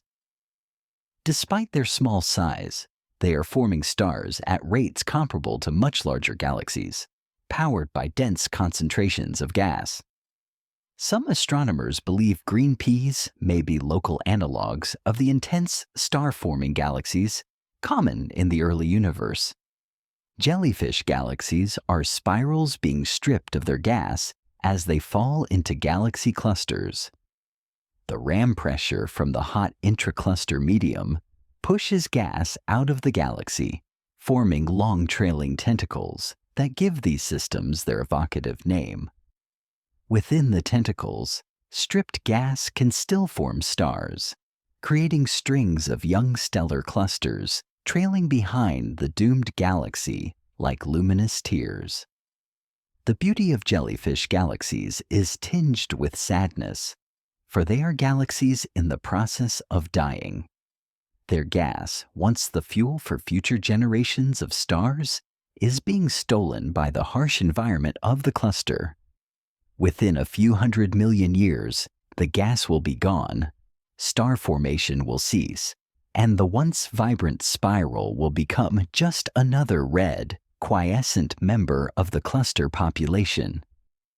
Tidal dwarf galaxies are small systems that form from the debris of galactic collisions. When large galaxies collide, tidal forces can pull out long streams of gas and stars. Within these streams, clumps of gas can collapse and form new stars, creating small gravitationally bound systems that can survive for billions of years. These tidal dwarfs are second-generation galaxies, born from material recycled by the collision of their parent galaxies.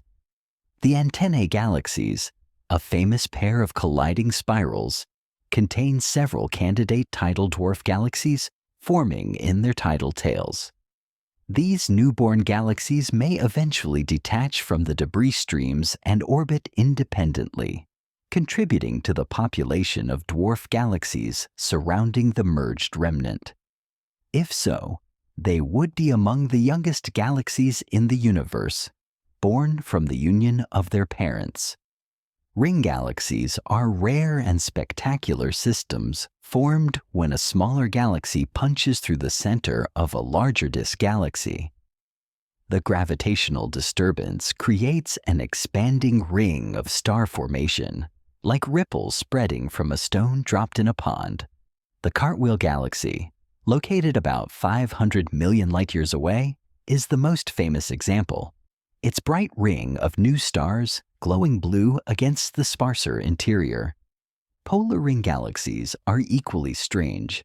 Systems where a ring of gas and stars orbits perpendicular to the main disk, forming a kind of cosmic halo wrapped around the host galaxy. These structures probably form from the capture of material from a passing or merging galaxy. The captured gas settling into an orbit misaligned with the original disk. The resulting structure is both beautiful and scientifically valuable, allowing astronomers to probe the three-dimensional distribution of dark matter in the host galaxy. Seyfert galaxies are spirals with unusually bright active nuclei, miniature versions of quasars, powered by supermassive black holes feeding at modest rates. Unlike quasars, which can outshine their host galaxies by factors of hundreds, Seyfert nuclei are only a few times brighter than normal galactic centers. They are common in the nearby universe, suggesting that low-level black hole activity is a normal phase in the lives of many galaxies. Blazars are active galaxies whose relativistic jets happen to point directly at Earth. Because the jet material is moving toward us at nearly the speed of light, its light is strongly boosted by relativistic effects, making blazars among the brightest and most variable objects in the sky. Blazars flare unpredictably, their brightness changing by factors of several in days or even hours as disturbances propagate down the jet. Radio galaxies are active galaxies whose jets produce enormous lobes of radio-emitting plasma, extending far beyond the visible galaxy into the intergalactic medium. The largest radio galaxies span several million light-years, making them among the biggest single structures in the universe. The lobes are inflated by the jets over millions of years, powered by the accretion of gas onto the central supermassive black hole. Cygnus A is one of the brightest radio sources in the sky, despite lying about 700 million light-years away. Its radio lobes extend for nearly 500,000 light-years on either side of the host galaxy, fed by jets that have been active for tens of millions of years. The energy contained in those lobes is almost unimaginable, equivalent to the total energy output of the Sun over its entire lifetime, multiplied many times over. Low surface brightness galaxies are systems spread so thinly that they are difficult to detect against the background glow of the night sky. Some are massive disk galaxies with normal amounts of dark matter, but unusually diffuse stellar populations. Others are giant, ghostly ellipticals with so few stars per unit volume that they barely register in surveys. These galaxies may represent a significant fraction of the cosmic census, overlooked by surveys that favor brighter, more compact systems. Ultra-diffuse galaxies are a recently recognized class of extremely low surface brightness systems. Some are as large as the Milky Way, but contain only 1/100th as many stars, spread thinly across vast, dark matter halos. How these ghostly giants formed is unclear. They may be failed galaxies that never accumulated enough gas to form stars efficiently, or normal galaxies that were puffed up by tidal interactions or internal feedback.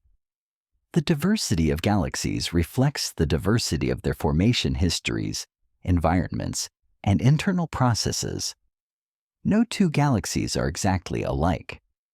Each has followed its own path through cosmic time, shaped by mergers, accretion, star formation, feedback, and the slow workings of gravity. The population of galaxies we observe today is the result of 13 billion years of cosmic evolution, a tapestry woven from countless individual histories. This diversity also means that galaxies are natural laboratories for studying physics under extreme conditions. The centers of active galaxies probe strong gravity and relativistic jets. The outskirts of diffuse halos probe dark matter on large scales. The star-forming regions of spirals probe the physics of gas collapse and stellar birth. Every type of galaxy offers unique insights into the workings of the universe. As you rest tonight, know that the galaxies are continuing their ancient dance. Stars are being born in spiral arms. Gas is falling into black holes. Mergers are reshaping structures, and light is streaming across the void. The cosmos is alive with activity, even as it slowly fades toward its distant, quiet end. And somewhere within this vast performance, on a small planet orbiting an ordinary star in a typical spiral galaxy, you are drifting towards sleep, a brief witness to wonders that will continue long after you are gone. Let the scale of it all bring you peace. Your worries are small against the backdrop of galaxies. Your troubles are brief against the timescales of cosmic evolution.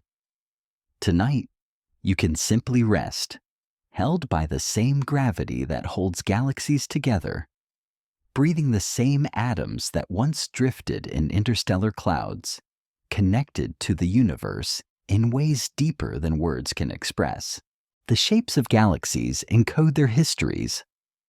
A grand design spiral with well-defined arms has likely enjoyed a relatively quiet existence, its disk undisturbed by major mergers for billions of years. A chaotic, irregular galaxy tells a different story. Perhaps a recent collision, a close encounter with a massive neighbor, or simply a youth not yet settled into regular rotation. An elliptical galaxy may be the end product of multiple mergers, its original spiral structure destroyed, and its stars scattered onto random orbits. Galactic bars are elongated structures of stars that span the centers of many spiral galaxies, including our own Milky Way. About 2/3 of spiral galaxies have bars of some kind, ranging from subtle central bulges to dramatic linear features that extend for tens of thousands of light years. Bars are not permanent structures, but transient features that can form, dissolve, and reform over cosmic time. The formation of a bar can dramatically alter a galaxy's evolution. Bars funnel gas toward the galactic center, feeding the central black hole and triggering nuclear star formation. They also redistribute angular momentum throughout the disk, causing the bar itself to slow down and grow longer over time. A bar may strengthen for a few billion years before being weakened by the accumulation of mass at its center, a cycle that can repeat multiple times over a galaxy's lifetime. The spiral arms of barred galaxies typically connect to the ends of the bar, giving these systems a distinctive appearance.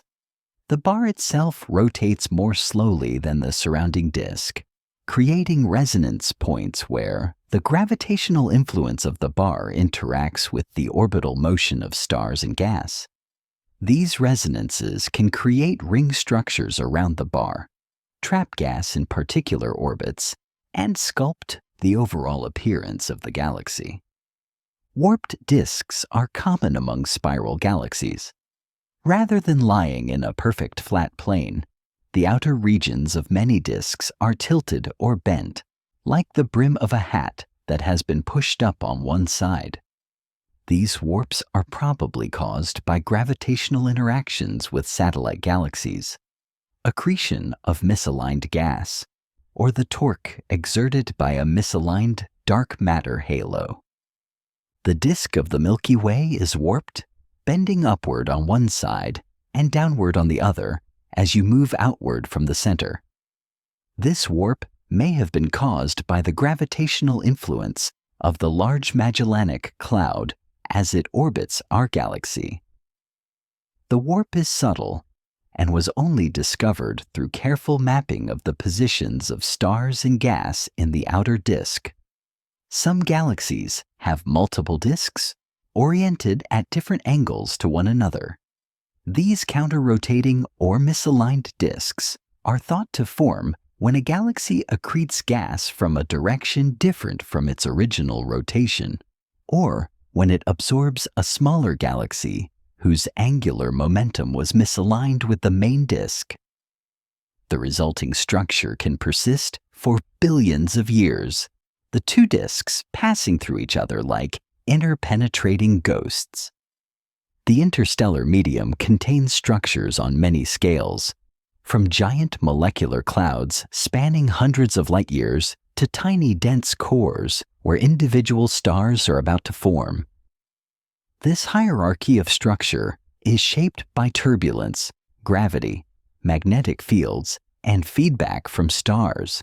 Understanding how gas organizes itself on these scales is key to understanding how galaxies convert their raw materials into stars. Giant molecular clouds are the largest coherent structures in the interstellar medium, containing enough mass to form millions of stars. They are cold, only a few tens of degrees above absolute zero, and dark, shielded from ultraviolet radiation by the dust mixed throughout their interiors. Within these clouds, turbulent motions stir the gas, creating density fluctuations that can collapse under their own gravity to form new stars.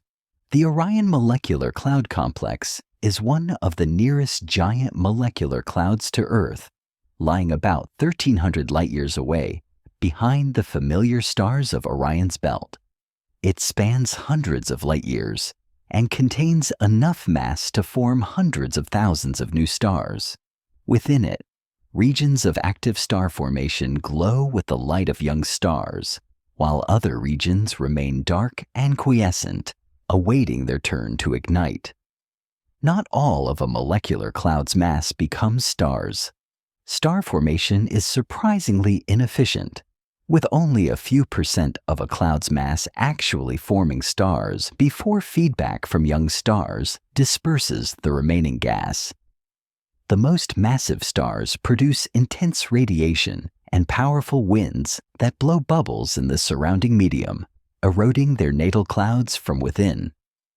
Supernovae provide the final blow, injecting enough energy to shred the remnants of the cloud and send the debris streaming into the broader interstellar medium. The cycle of gas in galaxies is sometimes called the galactic fountain. Gas in the disk is heated by supernovae and stellar winds, rising into the halo in hot bubbles and plumes.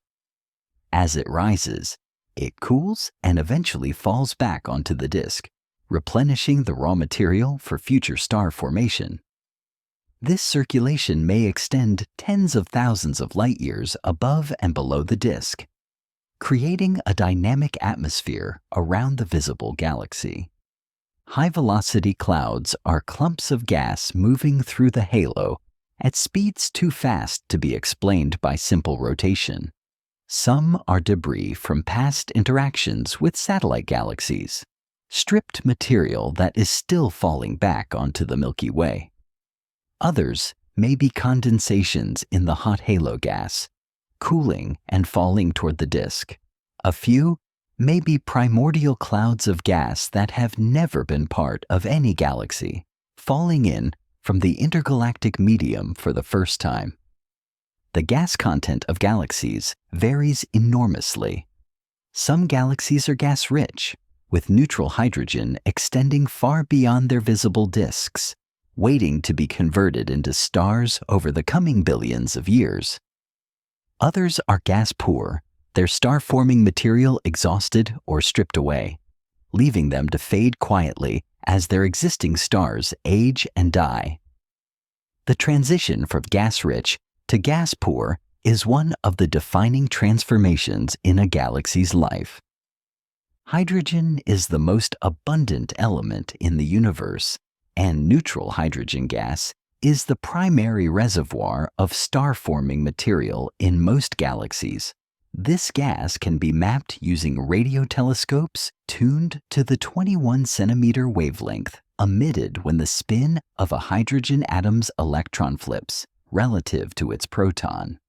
These radio maps reveal vast disks of gas extending beyond the visible stars, sometimes warped, sometimes disturbed, often telling stories invisible at other wavelengths. The conversion of atomic hydrogen into molecular hydrogen is a key step towards star formation. Molecular hydrogen is more easily shielded from radiation and can cool to lower temperatures, allowing it to collapse under gravity more readily than atomic gas.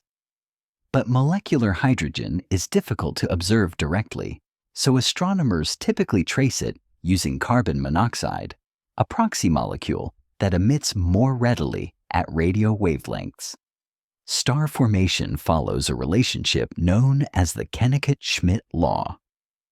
The rate of star formation in a region is proportional to the gas density raised to some power, typically around 1.4.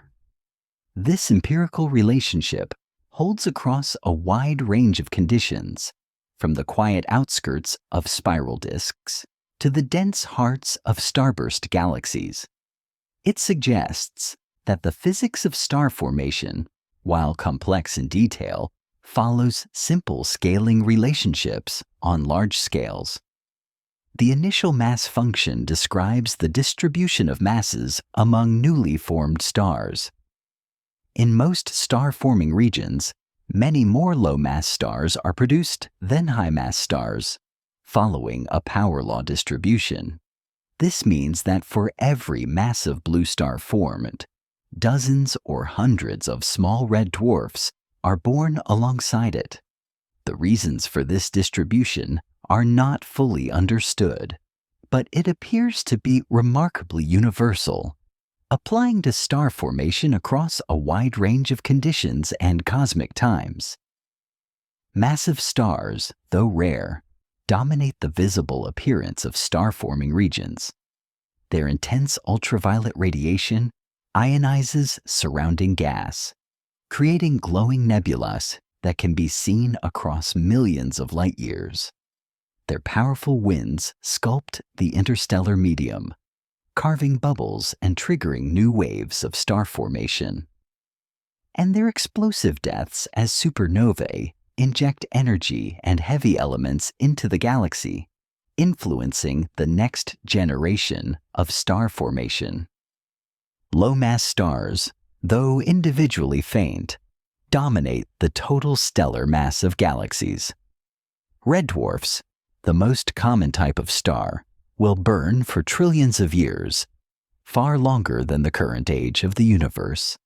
The red dwarfs forming today will still be shining when the universe is 100 times older than it is now, outlasting all the bright blue stars that will come and go in that time. Brown dwarfs are objects too small to sustain hydrogen fusion in their cores, straddling the boundary between stars and planets. They glow faintly from the heat of their formation and gravitational contraction, cooling slowly over billions of years. Surveys suggest that brown dwarfs may be as numerous as true stars, adding to the population of dark, faint objects drifting through the galaxy. Rogue planets are worlds that orbit no star, drifting freely through interstellar space. They may have been ejected from their birth systems by gravitational interactions, or they may have formed independently from small collapsing clouds. Estimates suggest that rogue planets may outnumber stars in the galaxy, a vast population of dark, cold worlds wandering unseen through the void. The night sky appears static to our eyes, but the stars are all in motion. The sun orbits the center of the Milky Way at about 220 kilometers per second, taking roughly 230 million years to complete one circuit. Other stars have their own velocities. some moving with the sun, others against it, a great river of stars flowing around the galactic center. Over millions of years, these motions will change the familiar constellations. Orion will stretch and distort. The Big Dipper will unfold, and new patterns will emerge as stars drift past one another. The night sky of 1,000,000 years hence will be unrecognizable to modern eyes, a reminder that even the eternal-seeming stars are transient patterns in the flow of cosmic time. Stellar streams are the debris of disrupted star clusters and dwarf galaxies, stretched into long, thin structures by the gravitational tides of the Milky Way. These streams wrap around the sky, tracing the orbits of their parent systems and preserving information about the gravitational potential of the galaxy. By studying stellar streams, astronomers can map the distribution of dark matter in the halo and reconstruct the history of past mergers. The Sagittarius stream is one of the most prominent stellar streams in the Milky Way's halo. It traces the orbit of the Sagittarius dwarf galaxy, which has been passing through the disk of the Milky Way for billions of years, losing stars with each passage. The stream wraps multiple times around the galaxy, a testament to the long and gradual process of galactic cannibalism. Hypervelocity stars are stars moving so fast that they will escape the galaxy entirely. These stellar speedsters were probably accelerated by close encounters with the supermassive black hole at the galactic center. Gravitational slingshots that boosted them to velocities exceeding the escape speed. They are now on one-way journeys into intergalactic space, destined to spend the rest of their lives as orphan stars drifting between galaxies.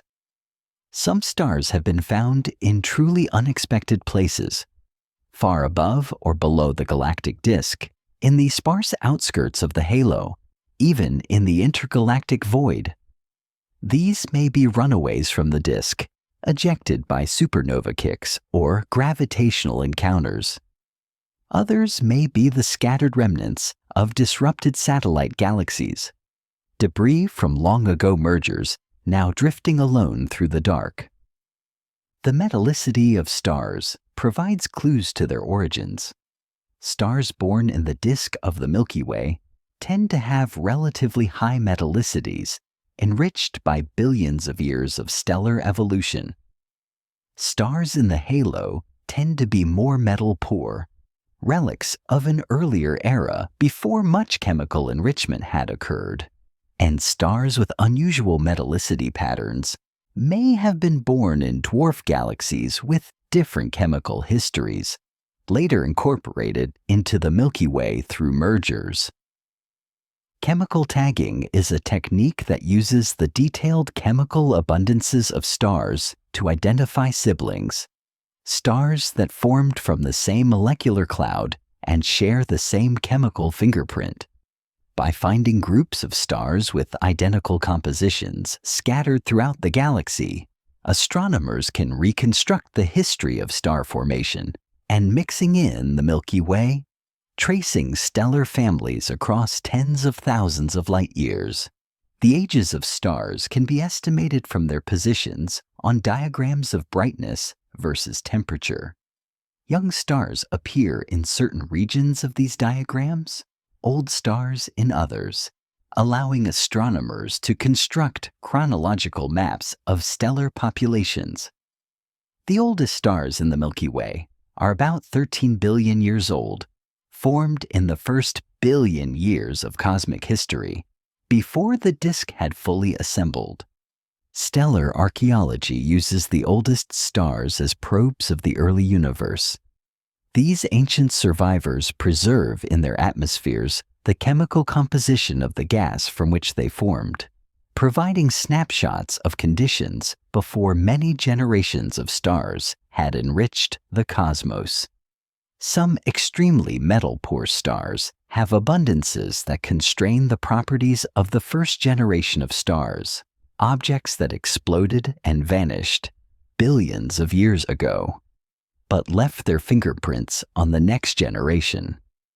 Nuclear star clusters are dense balls of stars found at the centers of many galaxies, surrounding the supermassive black hole. They are the densest stellar environments in the universe, with millions of stars, packed into a region only a few light-years across. The gravitational interactions in these dense environments can lead to exotic phenomena, stellar collisions, the formation of unusual binary systems, and the gradual growth of the central black hole through captured stars.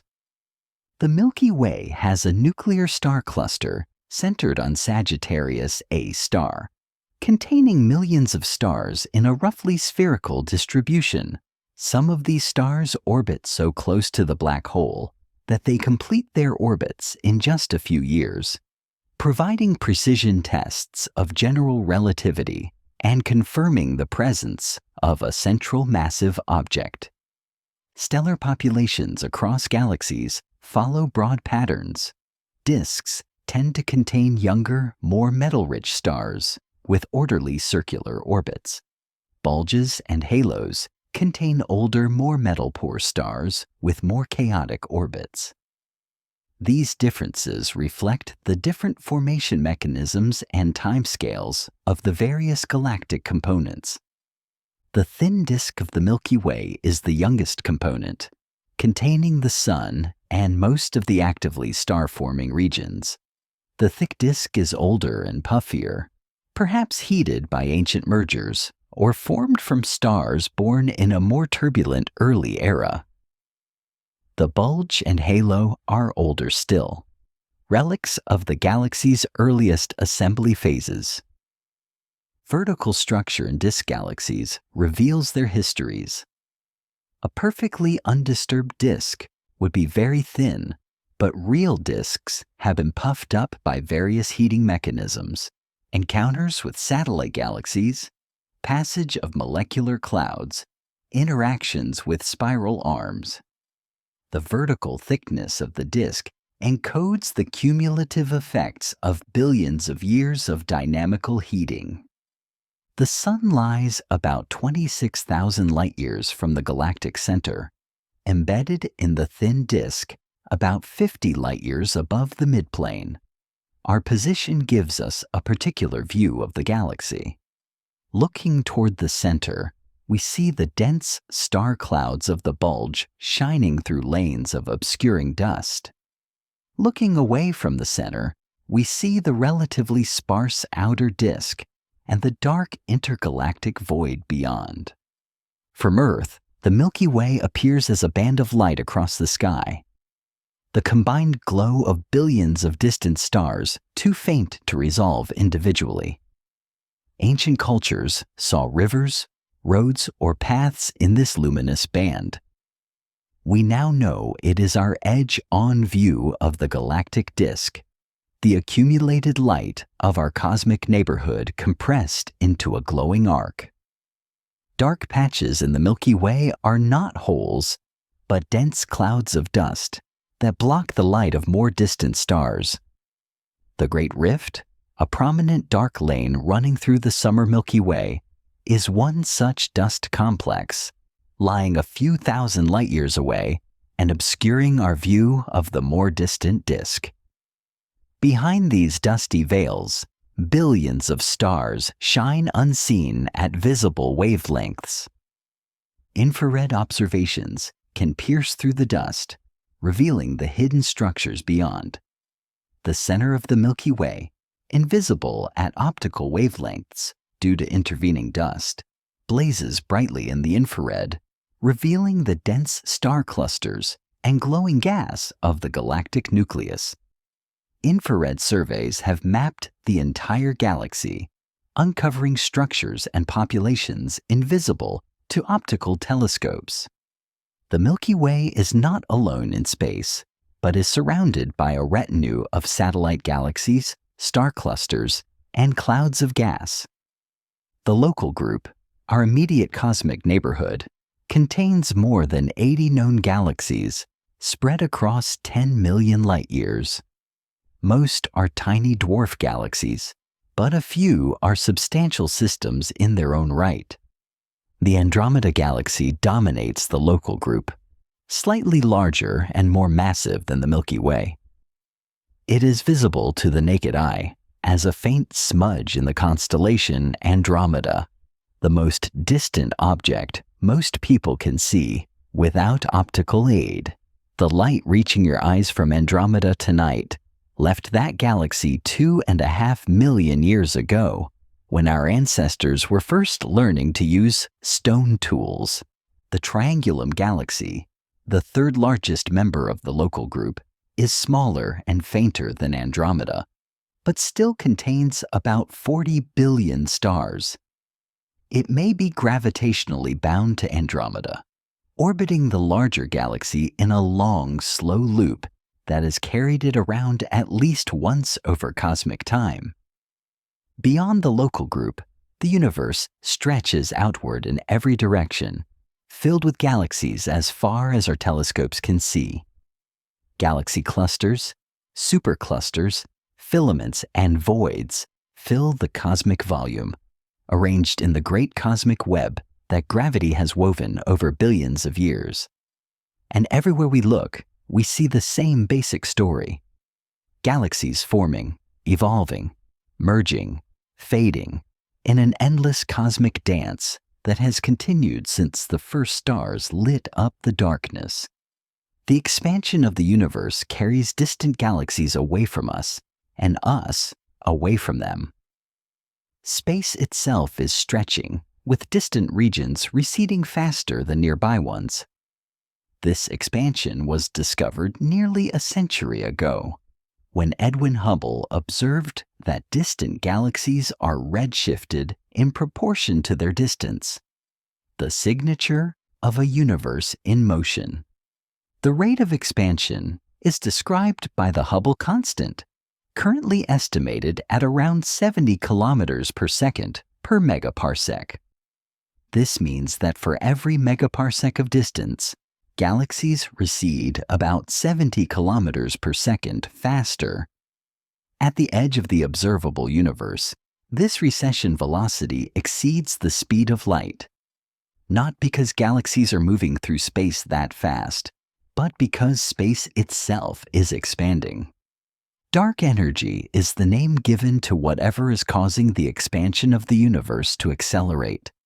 Its nature remains one of the deepest mysteries in physics.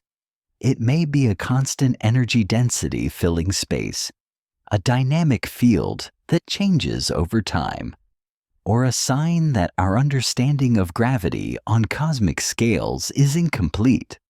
Whatever it is, dark energy makes up about 68% of the total energy content of the universe and will determine its ultimate fate.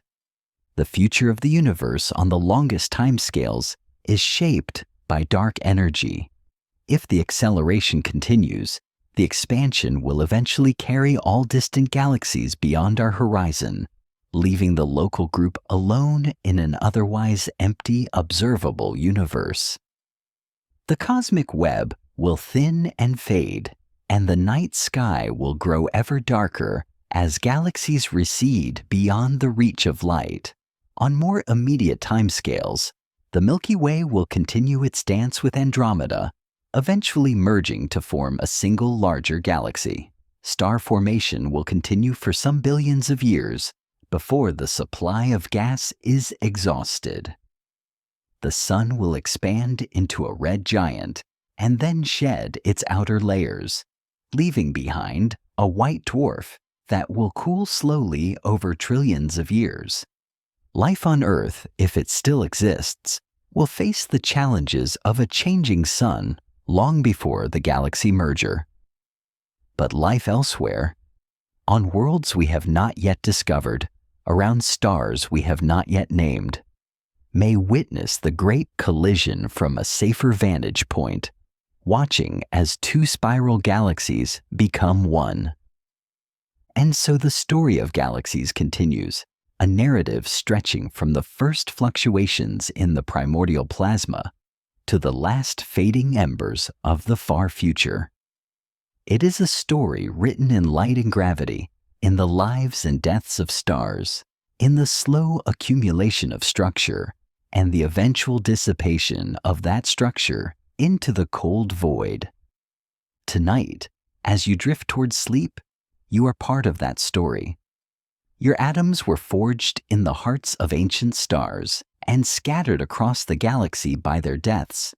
They gathered into a cloud, collapsed into a solar system, formed a planet, and eventually arranged themselves into you. A conscious pattern in the cosmic flow, briefly aware of its own existence before returning to the great cycle of matter and energy. The galaxy turns above you, silent and vast. Stars are being born in distant nebulae. Black holes are feeding in the hearts of active galaxies. And light is crossing the void on journeys measured in millions of years. You are resting within this immensity, a small warmth in the cosmic night, connected to everything that has ever been and everything that will ever be. Let that connection comfort you. Let the scale of the universe put your concerns in perspective. Let the slow rhythms of galactic time soften the urgency of the day. You do not need to solve anything tonight, understand anything tonight, or accomplish anything tonight. You need only rest, held by gravity, breathing atoms that once drifted between the stars, dreaming dreams made of stardust. The galaxies will continue their ancient dance while you sleep. They were here before you arrived, and they will be here long after you are gone. But for this moment, you are part of their story, a brief, beautiful, conscious witness to wonders that span billions of light years and billions of years. Sleep now and let the galaxies keep watch. Let the distant starlight flow through the night as you drift into rest. Let the universe be vast and ancient and mysterious, and let yourself be small and brief and precious within it. When you wake, the stars will still be there. The galaxies will still be turning, and the great story will still be unfolding. But for now, all you need to do is breathe and rest, and let the night carry you gently into whatever dreams may come. If you happen to still be awake, you can go ahead and watch the next video now. The journey continues whenever you are ready, with more quiet wonders waiting to be explored. But if your eyes are heavy and your thoughts are soft, simply let yourself drift, carried by the gentle hum of the universe itself. Sleep well, dream of galaxies, and know that somewhere in the vastness of space, the cosmos is dreaming of you too. A small spark of awareness in the infinite dark, briefly but beautifully alive. Good night.